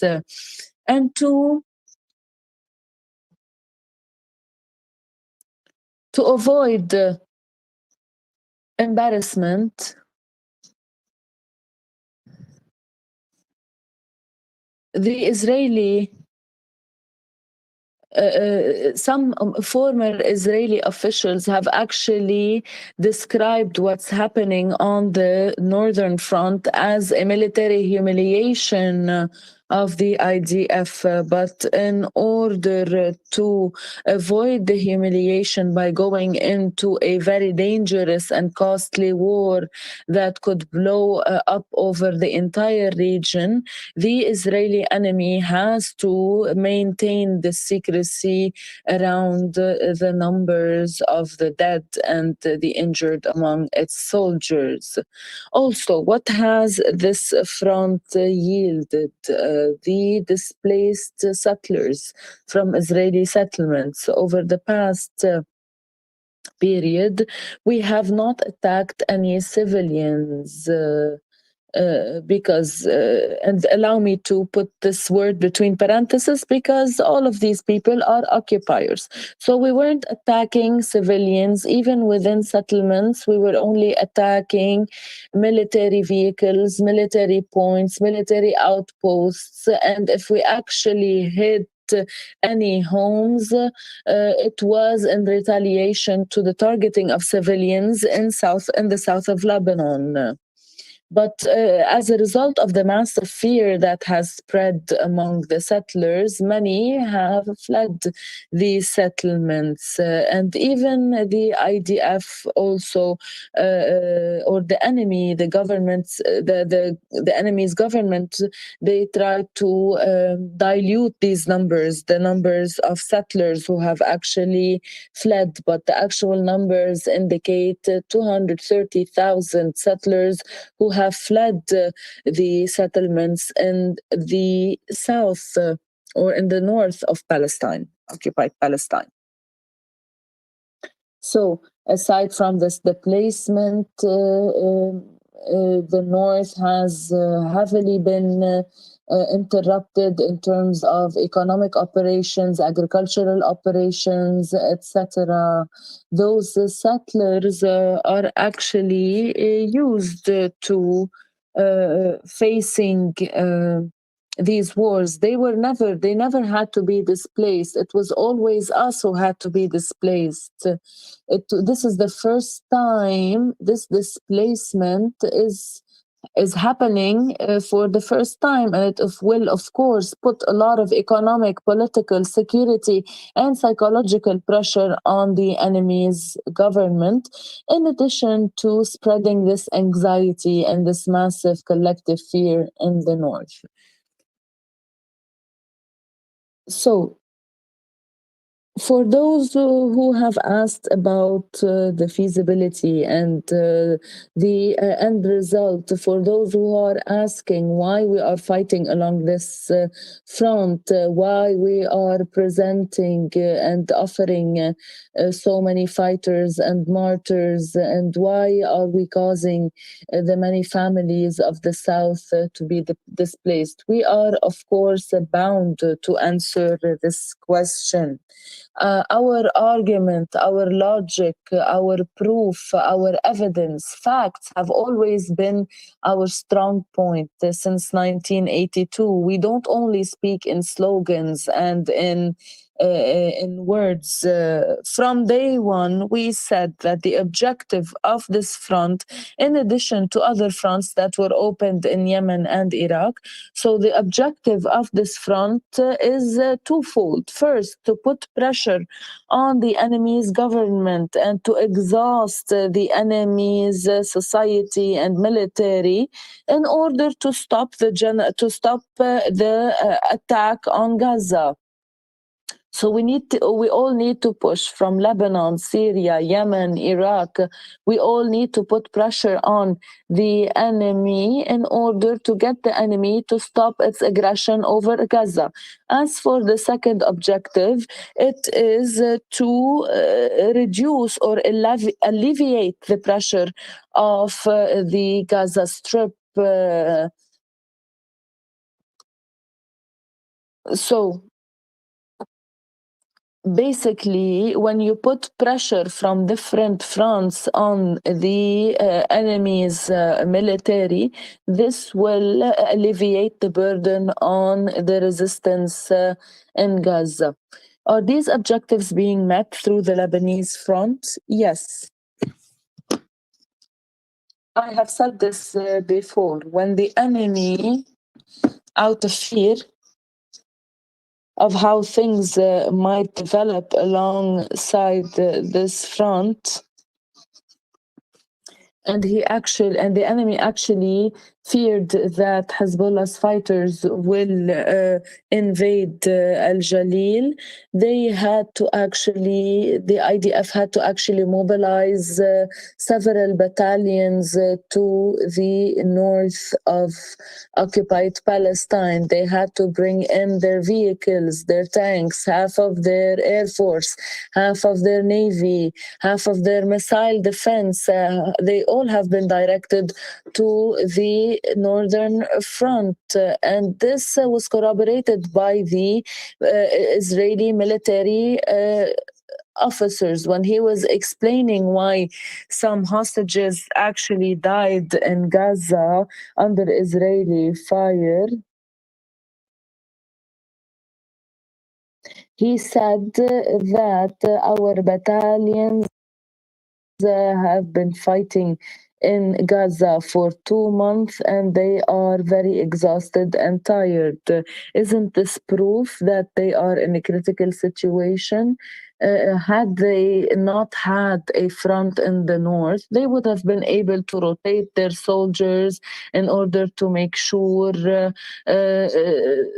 they avoid these mistakes, massive mistakes that are being committed by an army that considers itself a professional army. So they are basically killing their own people, killing their own hostages as a result of this fear and this exhaustion. Recently, they had to withdraw over the holidays. They had to bring a battalion from the West Bank, not from the north of Palestine. And many actually objected to that move, stating that the soldiers in that battalion have very limited military training. How are they being thrown onto that front? So this massive number also of losses, military losses, human losses, displaced people, doesn't it also put pressure on the Israeli government, the enemy's government? Let me remind you of something. Just as I said earlier, since 1948, many Lebanese people, many Lebanese politicians who are either ignorant or pretending to be ignorant. So they either know nothing at all, they either know nothing about the history of Lebanon, let alone the region or the world. So they either don't know anything about Lebanon's history. Since 1948, Israel has been attacking the south of Lebanon, invading villages, hitting homes, attacking the Lebanese army and the internal security forces, and committing genocide, committing massacres against the Lebanese people. Since 1948, they have established the first security belt in Lebanon. This is all according to history. Some people might say that we had no problems with Israel between 1948 and 1967, but maybe many historical events have missed you. It was always the people of the South who suffered displacement, but today it is the Israeli occupier, the Israeli settler who is being displaced. And this gives proof of the massive military value that our front is giving. Oftentimes, the borderline or the security, the Israeli security borderline was inside Lebanese territory. So it was always inside of Lebanon. This is the first time that they actually had to establish a security line, a front line inside Israeli territories. So the soldiers are heavily mobilized, the settlers have fled. All of this, I think, puts pressure on the enemy's government. So I tell these settlers and these occupiers who are afraid every day, who are expressing their fear every day, and who are demanding their government to wage a war against Lebanon. I can tell you this option is erroneous. It is wrong for your government and for yourselves. And you will be the first to pay the price for it in your settlements, in the settlements located in the north of occupied Palestine. So if you really want a solution, the solution would for the settlers of the north to call on their government to put an end to the aggression on Gaza. Any other option will not bring the settlers in the north of occupied Palestine anything except more destruction, more displacement, and more heavy losses. This is the situation on our front. Moving on to the next topic, allow me first to touch on a position by PM Netanyahu. He was asked in a press conference a few days back.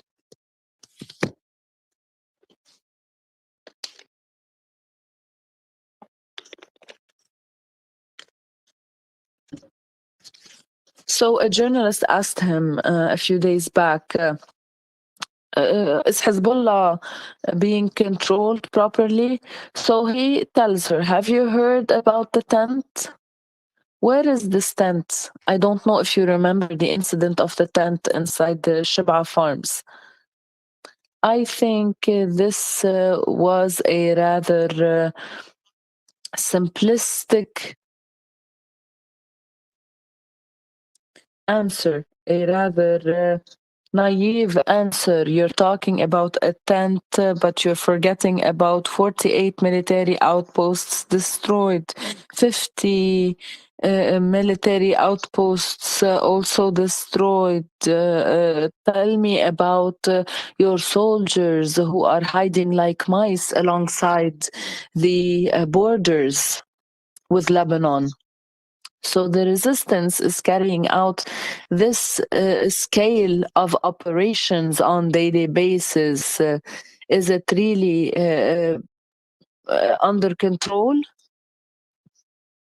There is an actual war happening. There's a real war happening. So among these important objectives, the objectives of this battle happening alongside the southern front. So one of the most important objectives is to actually establish control, is to actually establish the boundaries of prevention. Ever since the resistance came to be in Lebanon, ever since the Lebanese military started fighting with Israel, what has been happening on the southern front today is unprecedented. Every operation that used to take place against Israel from the Lebanese side used to be met with heavy destruction from Israel within Beirut. So imagine 760 operations carried out so far. This proves that after 60 days of fighting and this massive number of human losses, so this proves and this establishes the control and the boundaries and the prevention tactics that have been set by the Lebanese resistance. And of course, after the aggression over Gaza stops, the hope and the ultimate objective would be for Lebanon to liberate all of its lands, all the way to Tilal Farshuba and the Shib'a farms. We are before a historic opportunity to liberate every last inch of our land. We are before a real opportunity to establish an equation preventing the Israeli army from breaching Lebanese sovereignty ever again.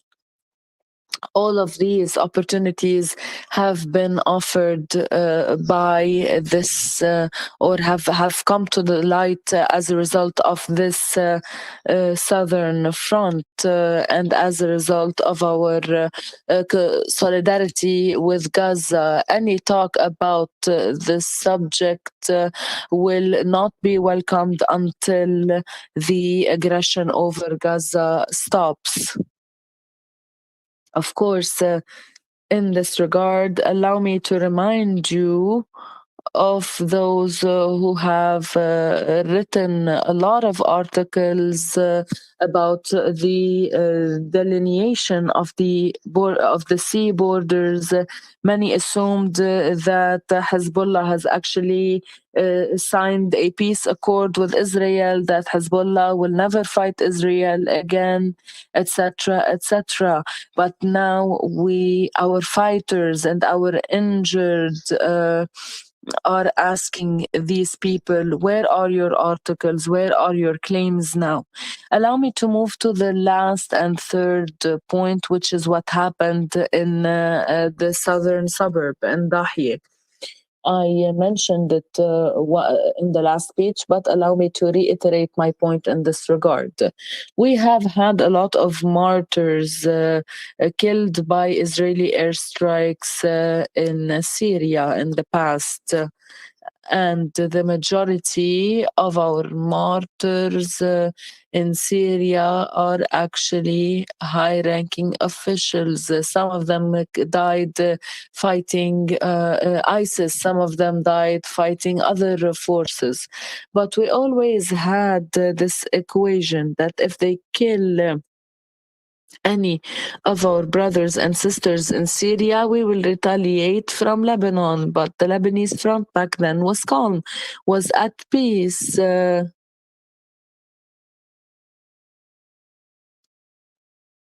So we could not retaliate, but whenever the targeting happens in Lebanon, in the southern suburb, we cannot really let this go. We cannot really let this go unnoticed. This is a massive violation. The assassination of Sheikh Saleh, a brother, a beloved friend and companion, someone I shared a lot of understanding and brotherhood with, along with his companions and with inside the Lebanese southern suburbs. So for this to happen in Dahia specifically will not go unpunished, will not go unnoticed. We're going to answer at the right time, at the right place. Now the decision is in the battlefield. The battlefield will actually be the one to retaliate. So this retaliation will happen.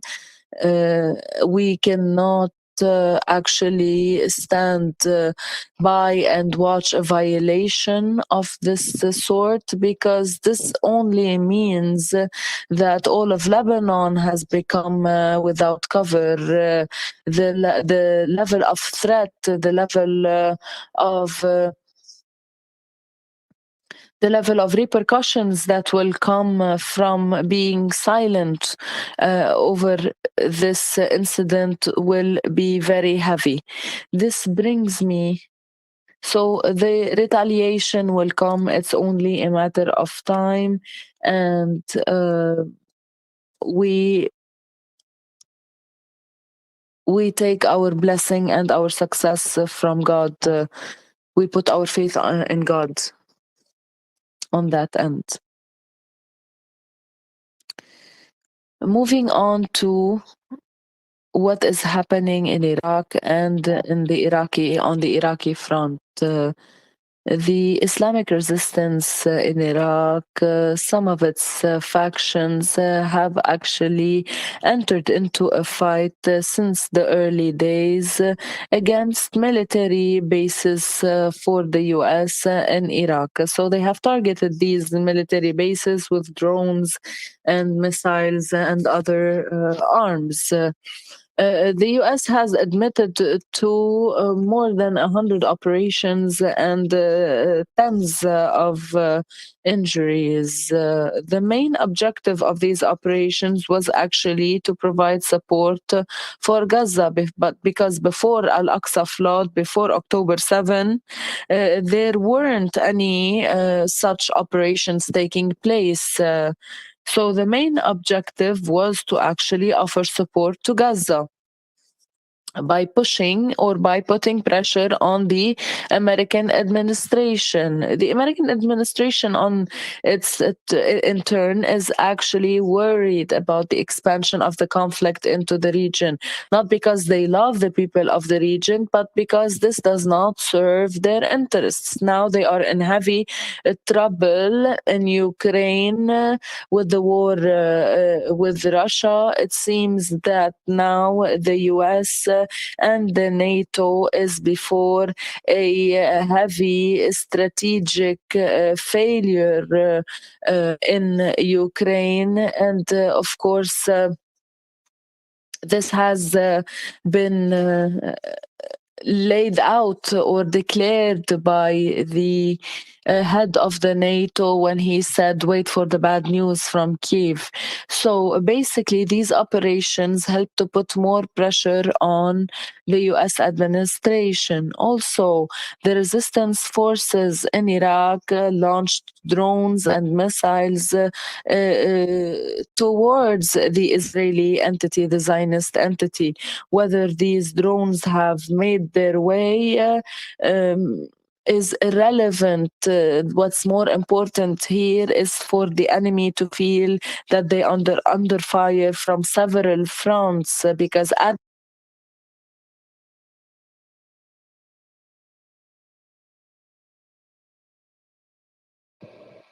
I think Jennifer just cut out. Can you hear her, guys?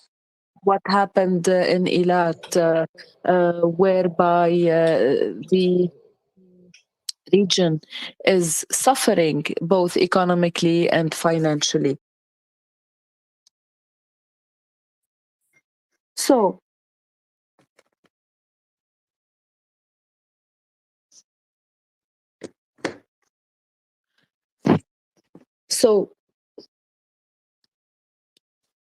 there were a lot of attacks happening in Syria, in Iraq, and in different areas, killing Haj Abu Taqwa, Haj Mushtaq.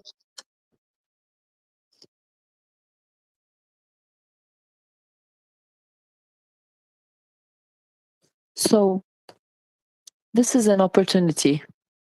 As I said, when we opened the front in Lebanon, we did not do it with the intention of liberating the occupied Lebanese territories, such as the Shab'a farms, the B1, the Ghajar, etc. We did it actually to support the resistance in Iraq, and actually to come to the support of the Iraqi resistance, which also opened a front in support of the Palestinian people in Gaza.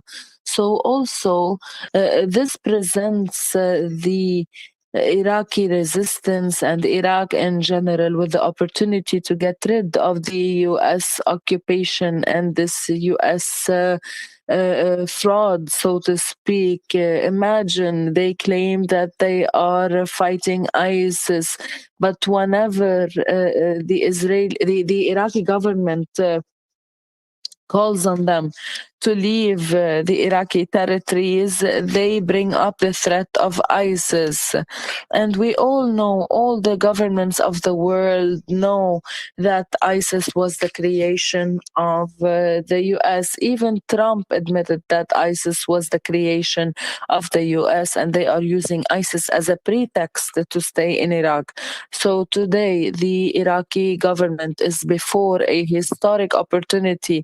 The same goes for the resistance factions, the Iraqi people, the parliament, the government. This is a historic opportunity to kick out these murderers, killers who have killed many Iraqis, many Lebanese, many Iranians, many Syrians, and who are the accomplices in all the crimes that are being perpetrated today in Palestine, Gaza, and Lebanon.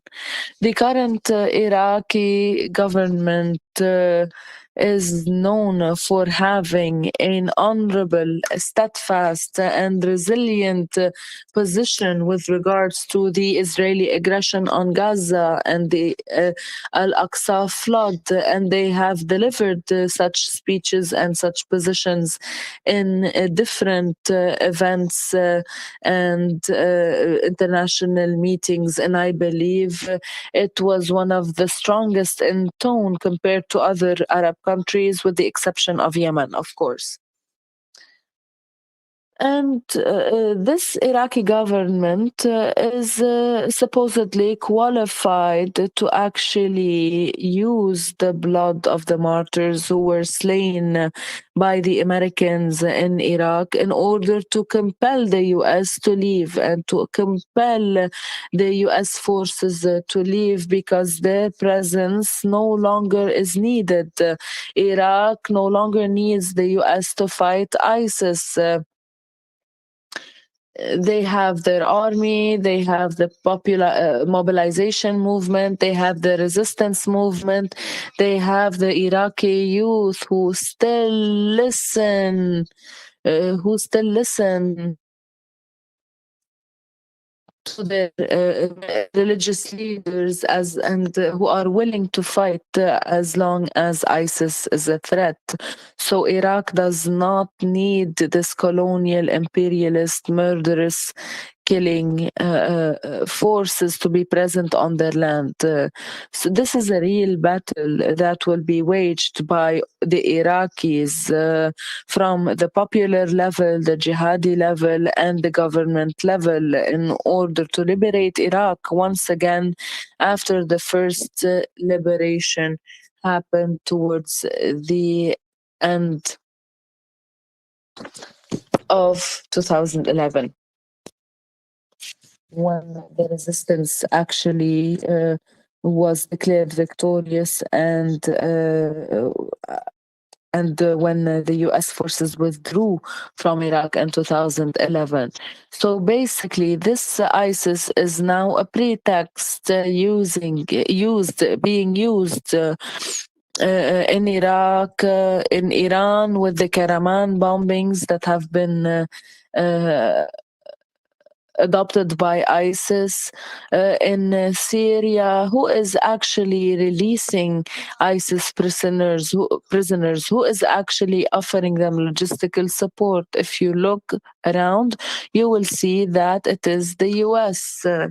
So the opportunity to kick out the US forces from Iraq will be followed by the withdrawal of the US forces from the eastern of the Euphrates. Because if the US forces withdraw from Iraq, they are bound to withdraw from the east of the Euphrates. In Lebanon, I think I mentioned standing in solidarity in Gaza has opened a national blessing, a national opportunity, a historic opportunity. Even in Yemen, this grand solidarity with Gaza and the Palestinian people will yield national blessings for the Yemeni people. I'm not only talking about the Lebanese front. Many of the Arab regimes, many of the Arab elites who have been standing in inaction and who have done nothing for the people in Gaza. So they have been not only standing idle before what is happening to the Palestinian people, but they are also trying to dilute all the achievements of the resistance axis in order to cover for their own inaction, instead of actually doing something, instead of actually standing in solidarity with the people of Gaza. All they do is actually dilute and simplify the achievements that the resistance has been doing for the people of Gaza. Let us remember the first few days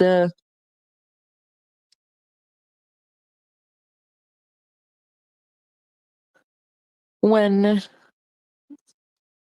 Eilat was attacked by military missiles from Yemen, many have accused Yemen of using or exploiting basically what is happening in Gaza in order to polish their image around the world.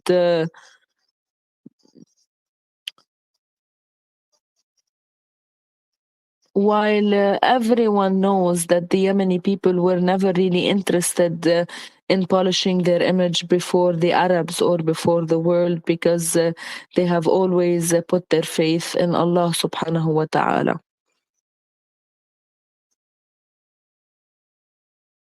When these regimes, these idol regimes, these inactive, good for nothing regimes had to actually stand in silence before what Yemen was doing, because the resistance axis, yes, in Lebanon, some people are actually saying that the Lebanese resistance or the axis or the resistance in Lebanon has put the entire country in jeopardy. This is true. The same applies to Iraq and the same applies to Yemen. But all of this is to actually push away the bigger danger from Lebanon, Yemen, Iraq, Syria, and the region, because if failure was to happen in Gaza, the repercussions would ripple all over the region and not only for the Palestinian people. So the resistance has actually borne this responsibility, has actually taken this responsibility. After all, jihad and engaging in battle brings dignity, brings honor, and refraining from jihad, refraining from fighting against the enemy will actually bring dishonor. The fighting, the jihad is a door to heaven that was opened for God's chosen elite. Many people are not even ready, are not actually ready to be in a position to fight against an enemy and to fight for the oppressed in Gaza. Some people, spiritual, intellectual, and psychological state is not ready. It is actually the path.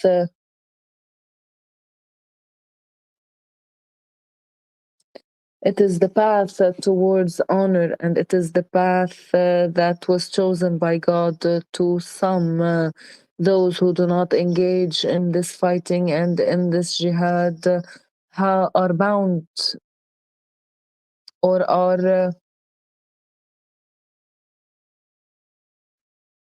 bound to live in humiliation.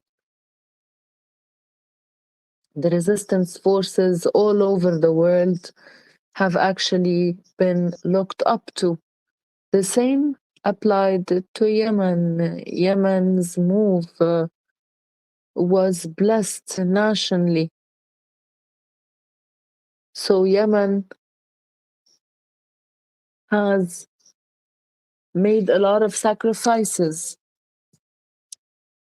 Even those who were against Ansarullah, most of the Yemeni people are against Israel. They are resilient people. They are people of revolution. And this position that they have adopted prompted many of the internal military factions to reconsider their positions vis-a-vis Ansarullah inside Yemen. And it has uncovered this American proxy war that has been carried out by Arab armies inside of Yemen and against Yemen. Also, Yemen was able to prove itself on the regional scale. The government of Sana'a are no longer an internal faction, so to speak, in an internalized conflict. They are now part of the international equation. They are now, they have proven, basically, they have granted themselves a strong position on the regional scale and on the international scale. Where is the Israeli Air Force now that was really invading all the airspaces of all Arab countries? Where is it in Yemen? We can't see it in Yemen. Also, when the Israeli or when the US Minister or Secretary of Defense declared a military naval coalition to counter Yemen's action in the Red Sea. So he is the minister of a major power, of a strong power, and he declared this military coalition. And many countries have actually withdrew from this coalition. He started, so the Minister of, the Secretary of Defense, the US Secretary of Defense had to resort to alliances with unknown states who have nothing to do with the conflict, because many countries refused to be part of the coalition against Yemen. This message today has to be understood.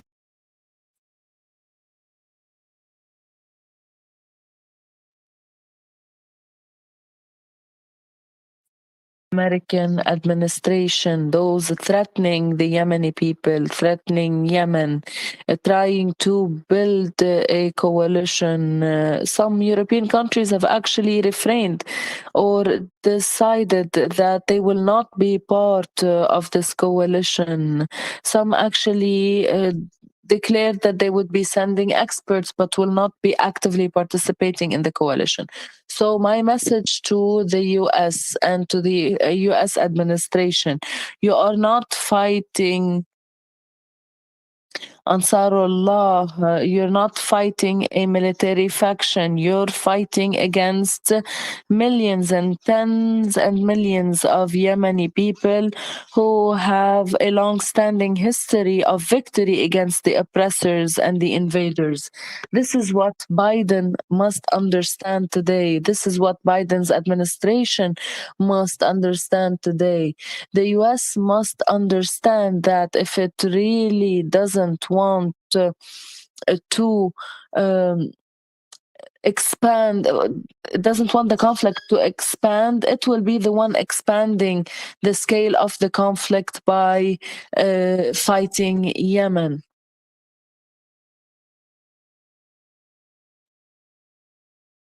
So the targeted ships are bound to leave. And it was the Houthis declared that they will be targeting Israeli ships or ships heading to Israel.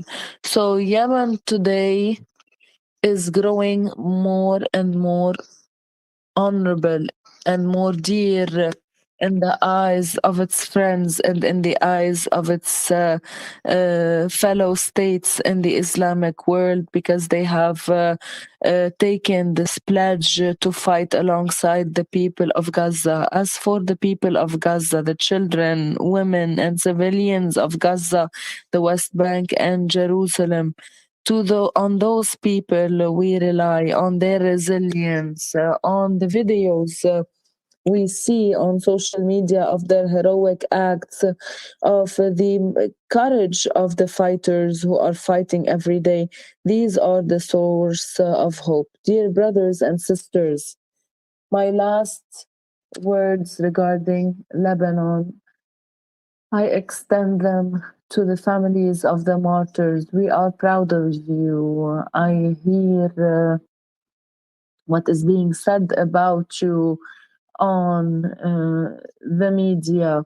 and on different occasions, when you meet with each other and when you meet with our officials whenever they come to visit you, these messages get to us, and these messages are proof of your love and devotion. This is what we expect of the families of the martyrs who follow this Karbala'i and Husseini faith, strong faith in God. I personally, for security reasons, what I love, what I would have hoped for, what I pray for is to actually go to you, go to your homes, to your families, to stand with you, to kiss your hands and to kiss your foreheads.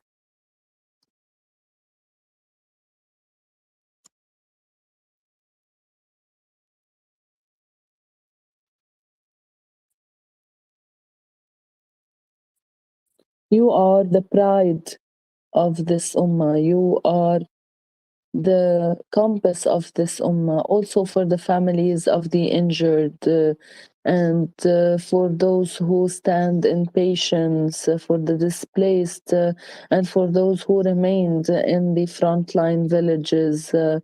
I will not tell them to leave. They are the masters of their own decision, whether they decide to resist and stay or whether they decide to leave. This is their right. To this community that is paying the brunt in its daily life, through its homes, through its martyrs, through its injured. This community that has been a visionary one, a community that understands the purposes and the dimensions of this battle. To this community, to our people in the south, if God forbid the Israeli enemy is meant to vanquish the resistance in Gaza and to displace the people of Gaza, the crisis after Gaza will be in the south of Lebanon, specifically in the south of the Litani River. The enemy will come to break your will after you have fought it, after you have broken its aspirations and its ambitions to take over Lebanese lands and waters. This battle is not only for the Palestinian people, it is for the south of Lebanon and every shred of soil in the south of Lebanon. So your patience, your vision, your devotion, your persistence, and your determination is what matters, is what keeps our community standing on its feet. Many people have left their homes. We have actually tried to help them rent homes elsewhere and cover their expenses. Many families actually did not need to rent these homes because many families have opened their homes to them and have received them in their own houses. Many also people who are well off were kind enough to provide donations. Our community must stick together morally, psychologically, socially, financially, and on all levels. This is a battle of Gaza. This is a battle of Palestine, just as it is the battle of the south of Lebanon and Lebanon as a whole. My last words, I address them to our courageous fighters, the lovers of God Almighty. I get some messages and reports from the front line about some spiritual and psychological incidents that our fighters have been encountering and that only stand in evidence of how devoted they are, how loving and devoted they are for the sake of Allah, for the sake of their religion, the sake of their people, their country, their families, the dignity and honor of all. These fighters, dear brothers and sisters, are fighting today along the front line, in the cold, in under the rain, in the fog. It is a very cold area. So they are fighting under dire circumstances, under the rain, under airstrikes, and under raids and artillery fire. They are making progress. They are retaliating. They are the ones who will also bring us retaliation over the breach that happened in Dahya. So I address myself to these fighters and to these mujahideen who come uh, from all over Lebanon, including Bekaa, the south, Dahya, etc. Many of the fighters will now head to the front lines, as was the case back when they were fighting ISIS. We are one people. We have one fate. We have one blood. We share the same future. So to these fighters, I salute you. I express my ultimate gratitude for you, and I hope and pray that God will give strength to your hearts, and that God will give strength to your hands as you fire and as you shoot. I pray to God to give you strength and luck, and to actually be able to achieve victory through their blood, through their sweat, to grant us this victory to Lebanon, to Palestine, to the region as a whole. This is the wish of Hash Abu Salim. This is what he lived for his entire life. And we hope that his grandchildren, his children, his family, his followers, his pupils, all of them will actually be able to achieve his wishes.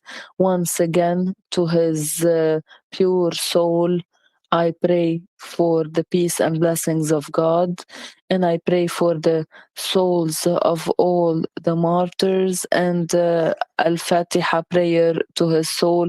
May the peace and blessings of God be upon you. Thank you.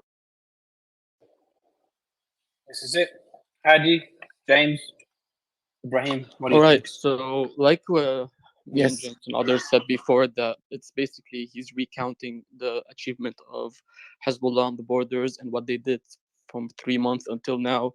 And he also talked about how this fight is also the fight of Lebanon, not just the fight of Gaza. They did enter this, of course, to support Gaza, but it is also for Lebanon.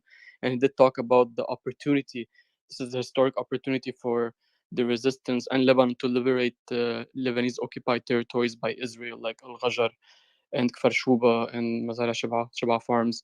He also insisted again that the response for Beirut attack will happen. He did not, because there's like this cliche thing they used to say a long time ago, not him, specifically like the entire resistant axis, like Zaman wal Makan munasiban, like in time and place that are suitable. He said we're not going to say that. We're going to say it is going to happen. It all depends on the battlefield, and so yeah, this is gonna happen. I So think it's these are pretty much the basically it's soon, highlights. Hadi. It's saying it's soon. Yeah, it's saying This soon is as well, yeah. so it is gonna happen.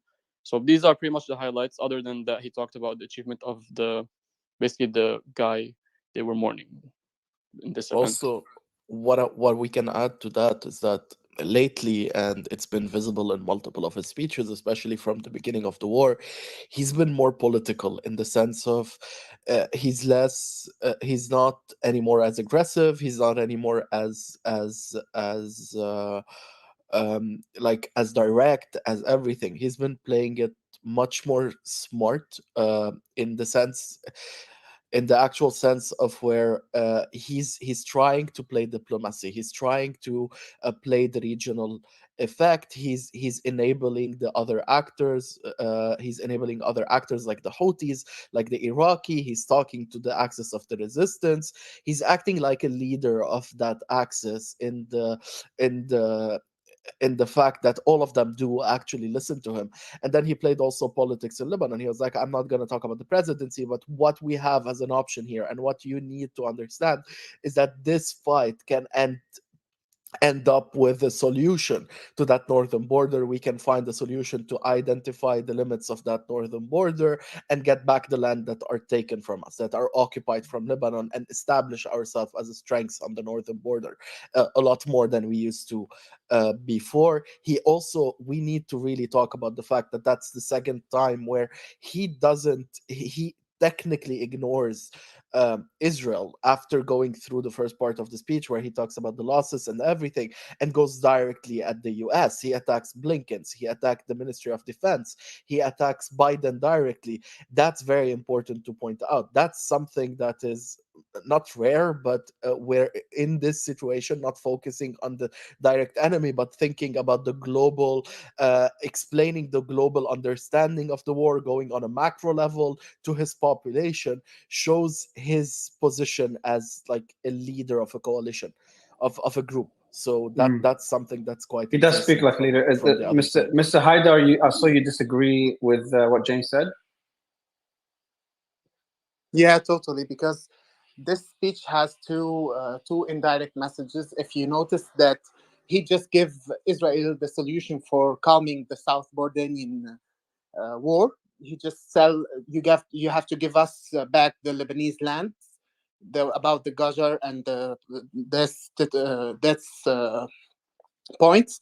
You should give it back to Lebanon to make like a peace, or like I don't know the right word for this, like a calming for the war, or for the. So essentially, what you're saying is, I kind of caught that. I didn't know what to make of it, but you're saying is that he's saying that there's a possibility that Hezbollah will continue until the Lebanese land is liberated, or what they can. No, it's not about continue. It's the only solution to calm down this war. But he also said that after this war will ceasefire not in stop. Gaza. Yeah, until the ceasefire in Gaza happens, until the aggression of Israel in Gaza stops, Yep. this Hezbollah's attacks will not stop on the borders. Yep, until you give it back, you give the Lebanese lands, and that was an aggressive and a very hidden message. If you just analyze what he said, he was totally giving a solution to bring back the refugees to the North Israeli territory. Ibrahim Majid, so was that aggressive? That's politics. That's a very cynical solution. Sorry, I have to jump in, because he's basically putting it on the Israeli citizens that are on the Lebanese border to pressure the government to end the IDF operations in Gaza, and by that bringing to a overall regional equilibrium. Sorry, I was looking for the word. And this is BS, because actually on the Lebanese border there is more chance of the citizens to actually put pressure on the government to, for once and for all, push Hezbollah beyond the Litani line than asking them that to will bring never Hezbollah. happen. That part of Lebanon is totally agreed with Hezbollah, like 100%. There's no one gonna say let him out, because it's a combination between the citizens of the south and the Hezbollah. It's like the one part you're talking about, one part. No, but Hezbollah is the citizens. Hezbollah are the connects. citizens of the south. Excuse me. It connects to the fact that there won't be any returning to Israelis' northern settlements on the northern border, with Hezbollah having more territory and the ability to get even closer, theoretically, to the Israeli border. This will never happen. It was almost a cynical suggestion from Nasrallah, I think. I want to say something, please, Brahim. Even the American, and this is info, and I take full responsibility for what I'm going to say. Even the American ambassador in Lebanon visited the chief of staff in the army and told them this suggestion that the Israelis are saying regarding Hezbollah going behind the Litani River, we have nothing to do with it, and we know that this will never happen. I take full responsibility for what I say. I just want to say one thing before commenting, Mario. I just want everybody to see how much Sayed Hassan is following up with everything. He mentioned something that happened on this space, Mario. He mentioned something that happened on this space when Sami Jmail was when Mr. Sami Jmail was your guest. He said a sentence since from 1948. Hello, can you hear me? Yeah, from 1948 Yeah, yeah. to 1967. Yeah, go ahead. From 1948. We were at peace with Israel. He mentioned it very well. He said somebody said that, and he said it on your space. I will be back. Just give me 2 minutes, Mario. Okay, so we have Nasrallah getting a transcript from this. Maybe we could all leave him a message at the end if him and his team are listening. But yeah, I do remember we had, for anyone listening, we had Sami Jmail, which is a political leader in Lebanon that is against Hezbollah. He leads a party called the Qatari Party, and he was on the space. Yes, he said it clearly. I mean, this is what he was referring to. Yeah, I remember. Yeah, I do remember that. I want to go back to just on the speech itself, James' voice, and then we'll go to the rest of the hands. James? Yeah, I want to point out that I already pointed out my points. I just wanted to go. I'll ask you a direct question, James. Is that what you expect? Now let's go back to the direct question. Is it what you expected? Is it more aggressive than you expected, or is it more mild than you expected? It's more mild than I was expecting. I was expecting him to be a bit more aggressive, but it's in line with what I was expecting in the sense of he's talking to his base, he's pushing them, but he's also presenting himself as a political alternative. He was talking to the settlers, James. I'm sorry to interrupt, Mario, because the phone rang. He was talking to the settlers. He's telling them that the Israeli government and the IOF are lying to you. When he spoke about the numbers of the injuries, I mean, you're talking about 12,000 soldiers are injured. 12,000. 8 hospitals, not all the hospitals in the north, are saying 2,000 of these injuries are basically, some of them we don't have hope, and some of them are seriously injured forever. He's basically telling the Israeli settlers that your government is lying to you, the IOF are lying to you, and we have it on video. I do want to hear some other opinions. Voice, how does it compare to your expectations? Then we'll go to John and Piotr and Amir. Well, I wish I would have bet $20 actually on every point that I thought. It was exactly what I thought it would be. I did not expect it, like Jem said, to be so well politically phrased. I do, and this is only my own interpretation, but I do see a lot of hidden messages. I noted at least 4 that, to my opinion, were crucial to Israel. There is also what I found interesting is also that I feel the addressing of Nasrallah to the U.S. involvement. Voice, can you tell us? So, continue on that U.S. involvement and tell us more about the rest of the hidden messages. The hidden messages. Finish your sentence because that's an interesting one. I want to know more about the hidden sentences you referred to. The hidden messages. Sure. I can try to organize it in my head for you, because right now I'm still processing the entire information, and I also want to be careful with what I'm saying. Of course, I don't want to affect any political engagements in that point. But yeah, so what I found was the context behind the U.S. involvement was basically when Aruri was assassinated in Beirut. Of course, Israel didn't take the responsibility, and there were a lot of assumptions what was happening, but this shows a major security breach when it comes to Hezbollah, because in order to execute this kind of assassination, there would need to be some intel collaborators on the ground, and they are checking right now everything from phone records to CCTV cameras, and questioning people. And the interesting thing is that looking at the roof, at the bombing and the area in Beirut, in Dahia, you could really see the 6 holes of the explosive falling down. And the only kind of UAV, and this is only my interpretation from my military knowledge, the only UAV that could carry that would be a Reaper UAV, which the Israeli IDF is not using, but the US military is using. This is, by the way, the Reaper is the same one that they've been used to assassinate Soleimani. So I think that this is, I assume that it was this kind of UAV, and I assume that they know it in Hezbollah, and it shows a major involvement to the US, because where did this UAV came from?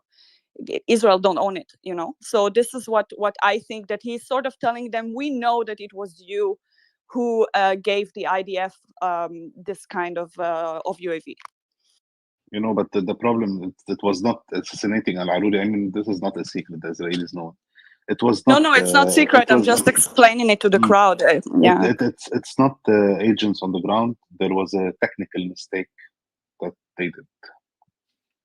Oh, what was the mistake? What's the mistake? I disagree. What's the mistake, Ibrahim? So they used their phone. And where? So if you don't mind me asking, like, where'd you get this information from? I have some sources. Okay. All right. So just for the audience, we're talking about Thank you. We're talking about the assassination of al-Aruri, the Hamas leader that was assassinated in Dahi, that led to this entire escalation, or the fear of an escalation. I do want to go back to Mario. Before we go to someone else, I just want to add to what Voice said. She made like a good point when she said there's hidden messages, and there's one of them which was kind of clear for everyone, but there is something behind it. I feel that it's when he said this is an opportunity to liberate the Lebanese territories. I'm not sure what he meant by that, if they're going to continue the war until they liberate, or is it just like sending a message to the Israelis that we're capable of going there or trying to escalate verbally right now. So this has a lot of like backgrounds we can look into as well. Yeah, it's actually. I mean, Mario, if you will let everything sink in for a while, then I can try and yeah. So I like. There's so in a bit. I just want to go 3 interesting points so far beyond the speech. Is that Voice? You mentioned that drone could have been an American drone or an American supplied drone, and that's why he's warning the US in an indirect way. Correct me if I got it wrong. Ibrahim, we're talking about, Voice said there could be a severe intelligence leak and they're trying to figure out who it was. And then Ibrahim, you said, according to your sources, the reason they were able to find out the location of Aruri and that meeting was because they broke protocol and they used their phones. And then thirdly, you made an interesting point that Nasrallah was referring to this space when we had Sami Jmail, and referring to one thing that Sami Jmail said on this space in his speech, which is pretty fascinating. I do want to go back to expectations versus what we just heard. Then we go to John, Piotr, and Amir. And Amir, maybe we can touch on the Iranian comments as well. John and ISIS. John? John, you there? Yeah, thanks. I just wanted to start with yeah, can you hear me? Can you guys hear me? Yes, go ahead. Yes, go ahead. Yes, we can. Okay, cool. I just want to start with I understand, Voice, that you may not fully understand, the capability of the IDF and especially the Israeli Air Force, but there's plenty of Israeli drones that are more than capable enough to platform munitions needed to carry out that strike. I mean, Israeli drones are sought after worldwide. I mean, the Swiss buy them, the Germans buy them. I'm not really sure where you got that info from. They have numerous medium to large UAS systems that are more than capable enough to platform these munitions. Going back to the speech, I think there's a couple things, that I kind of assumed he was going to say that he did say. So I really won't speak on those because most people have spoken on them. I guess anyone who kind of has seen my tweets or heard me speak kind of knows my frustration with the Biden administration for what I call, indecisiveness or inaction in the region in light of attacks. And so it's kind of interesting to me because the Biden administration has justified inaction in the region and failure to respond to attacks and also Houthi aggression in the Red Sea by saying that the conflict hasn't actually expanded, which is hilarious to me because now we've seen the leader of Hezbollah now saying the same thing and justifying that as basically saying now the United States would be the one to expand the conflict as the Houthis, launch missiles and drones into the Red Sea and also USVs, which I just kind of thought on its face was a lie. Another thing I thought that he mentioned that was kind of misleading was he was talking about the settlers and how and the people that were Israel displaced, the 200,000 number, right? He said that Israel was lying to their citizens about the number, and then proceeded to say the number that Israel was telling everybody, the amount of people are displaced, which didn't make much sense to me. I did notice that I can't remember who mentioned it, but he did kind of ignore Israel and focus largely on the United States. After that, he highlighted the failure of OPG, which is actually, ironically, I'm surprised I'm saying this. It's something I would kind of agree with him, right? OPG has largely failed, but then he mischaracterized it by saying that there wasn't this combined force. The combined force is still there, right? They just don't want to be under U.S. Command, right? And I think that's important to say, because at the end of the day, this force is still there. It's still deterring a large amount of these Houthi attacks. As we speak, there's an Indian warship that is interdicting and killing the hijackers or detaining the hijackers on board the vessel that was hijacked recently. So I mean, the idea that we're not doing anything to deter. The last thing I'll mention is he looked like I kind of predicted. He did kind of frame the U.S. withdrawal and also the Israeli withdrawal, ironically, the couple divisions from Gaza as kind of this weakness, but he frames a lot of things like these small wins that don't really mean anything. Like the first thing I kind of piqued my interest that didn't make much sense to me was he kind of touted firing an ATGM from a room, as like this big thing, like we're able to do this, which is like, these things are cold launch. They launch out of the tube, and then they for that exact reason, this is not a big thing. And it was these small little things like this, trying to tout these small things as wins, when largely Hezbollah has been inactive in the fight against Israel, right? And we kind of saw this in his last speech and the one before that, and I said this before, right? That he is justifying his inaction by saying we've already joined the fight, when in reality they haven't. Now, am I wishing for them to escalate their actions and to increase the tempo of their operations? Of course not.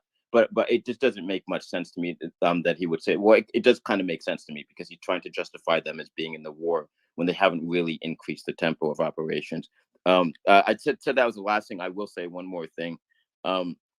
He consistently, and he's done this in the past two speeches as well, he consistently touts Israel as not decimating them, or essentially just Israel's restraint, arguably, prompted by the U.S. as well, kind of in their ear. But he touts their restraint as them not being able to decimate them or something like that. And he once again touts this as a Hezbollah win. He's done that multiple times. And he did the same thing with the United States. The United States are restrained in not, striking all these different targets in Lebanon as a victory for Hezbollah. And he kind of says it like Hezbollah made us do this. Well, I mean, most of us know that this is not true. Because at the end of the day, if we wanted to carry out these strikes, we would. But there's something to be said for restraint in the region.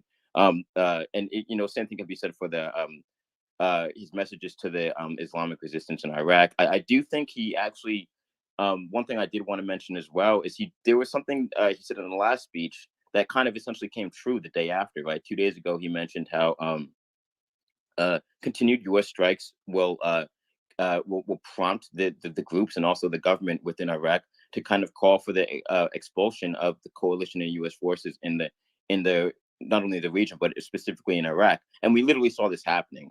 Right, we saw the government official spokesperson say for the Iraqi military say yesterday after the alleged U.S. strike that this is no different than a terrorist attack, right?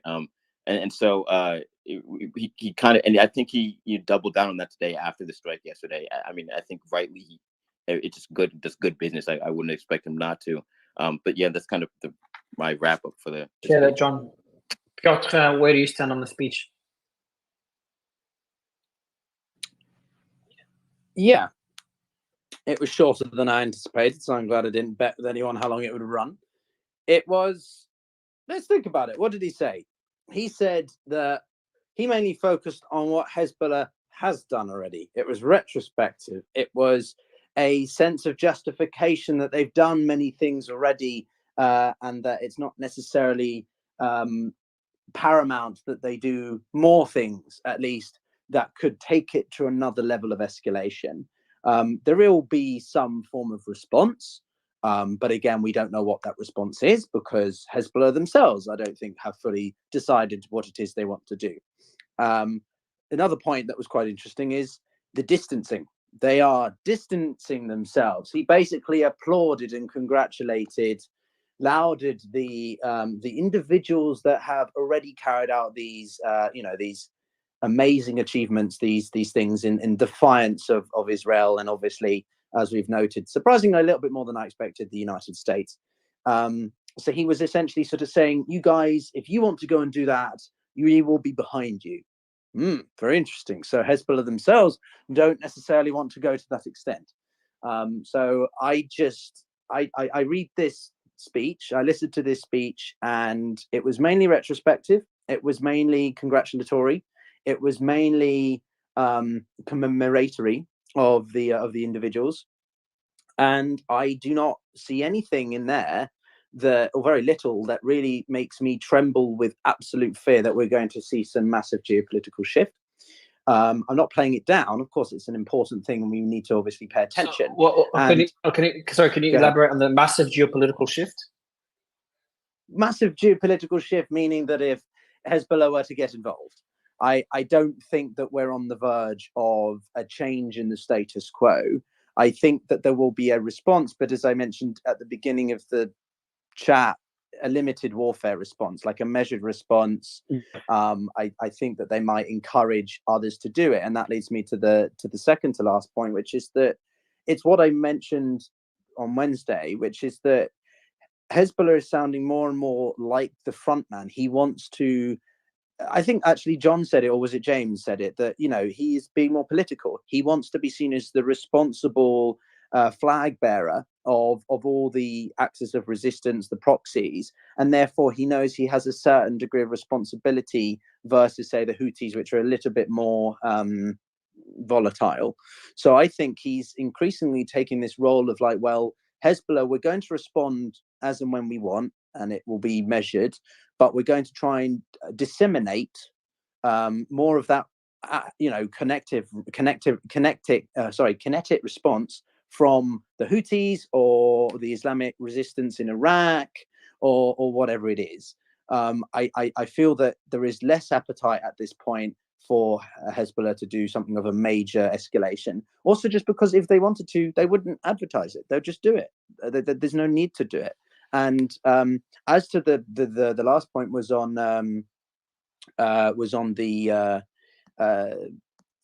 what Voice said about the drone. The drones, that is a tough one to call. I didn't necessarily think it was beyond the realm of possibility, but if the Americans were doing that, that's a huge provocation.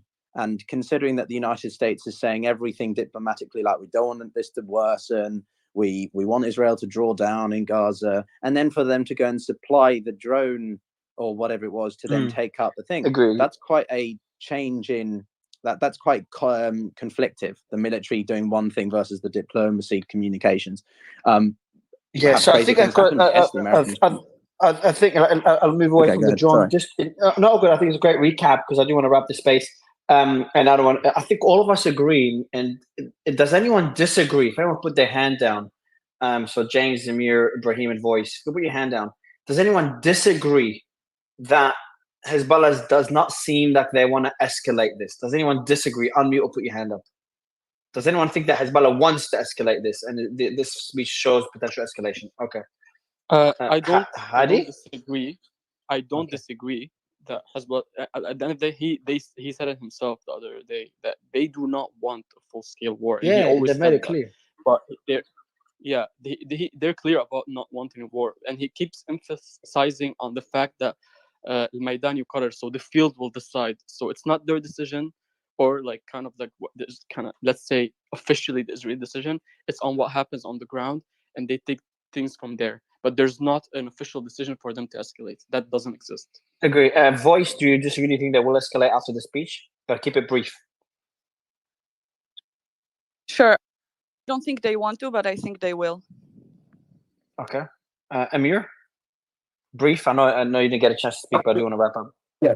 Yes, no, thanks. Yes, I will put this aside with the IRGC commander speech today, which was very de-escalating. Like he said that we already took revenge, no need for another thing to happen. But there is a big but here because Hassan Nasrallah, Sayed Hassan Nasrallah, is born and raised kind of his professional career in Iran, and he follows Ayatollah Khamenei, the leader. And when like Iran and Hezbollah, when they really want to do something, they actually don't speak that much big. Because, the attack in Beirut, it was a clear red line crossed. And if an American drone was really used in this attack, that's even a bigger provocation. No, I'm with I you. think it's 50-50 chance. I don't say that. Yeah. So, Ibrahim, where do you stand on this, Ibrahim Majid? Listen, the retaliation is going to happen, and it's going to happen very soon. So, if you want to connect it to the last speech, you can say that the ball will be in Israel's playground. He told them, if you want to go into a full-scale war, we are ready for it. We're not scared of it. But this thing that happened in Beirut suburbs, this will not go unpunished. Because if they allow it to go unpunished, then the Israelis will do it again and again and again. So basically, it's in Israel's playground, not in Hezbollah's playground. Mario, On that point, guys, what we are forgetting. One point very quickly. Quickly, man. Very quickly, what we're forgetting is that it's directed to his people, and some of his people also don't want a full-scale war. He's also reassuring them that we are not intending to go on something that we can't hold. We are playing it very well. Just in case we get there, we will have to go. That's also very important. The targeted audience in that. Heidi, a question for you on what Johnny James has said. The sentiment in Lebanon is against escalation, correct? They don't want a direct war with Israel. They don't want war, but then you have also division in Lebanon. So you can see that most of the Lebanese, they do not want war. They want to, and then you have the half that wants things to stop, and the other half that will stand behind the resistance and say that we're with you, whatever you go. But James kind of hinted that even Hezbollah allies don't want escalation. Is that a fair statement? Yeah, I mean, Hezbollah allies eventually they don't follow Hezbollah's ideology or tactics or politics. So yeah, but they don't want escalation. Makes sense. Yeah. On that point, guys, look, one thing I've always promised is that when we've covered something at length, I won't keep repeating the same stuff just for the sake of it. We've covered this extensively. We've covered the speech. We've translated the speech. I think most of us agree that the speech was nothing surprising, as most of us expected. A bit vague in some ways, is not indicating escalation, although escalation is possible. I think it's not worth discussing this further. And we'll be wrapping it for today, and we'll be back whenever there's developments. Hopefully there won't be any, and probably be doing a space when Hezbollah retaliates if it exceeds our expectations or could lead to more. We've got a space, a finance crypto space after this. So anyone in that industry could wait up. Otherwise.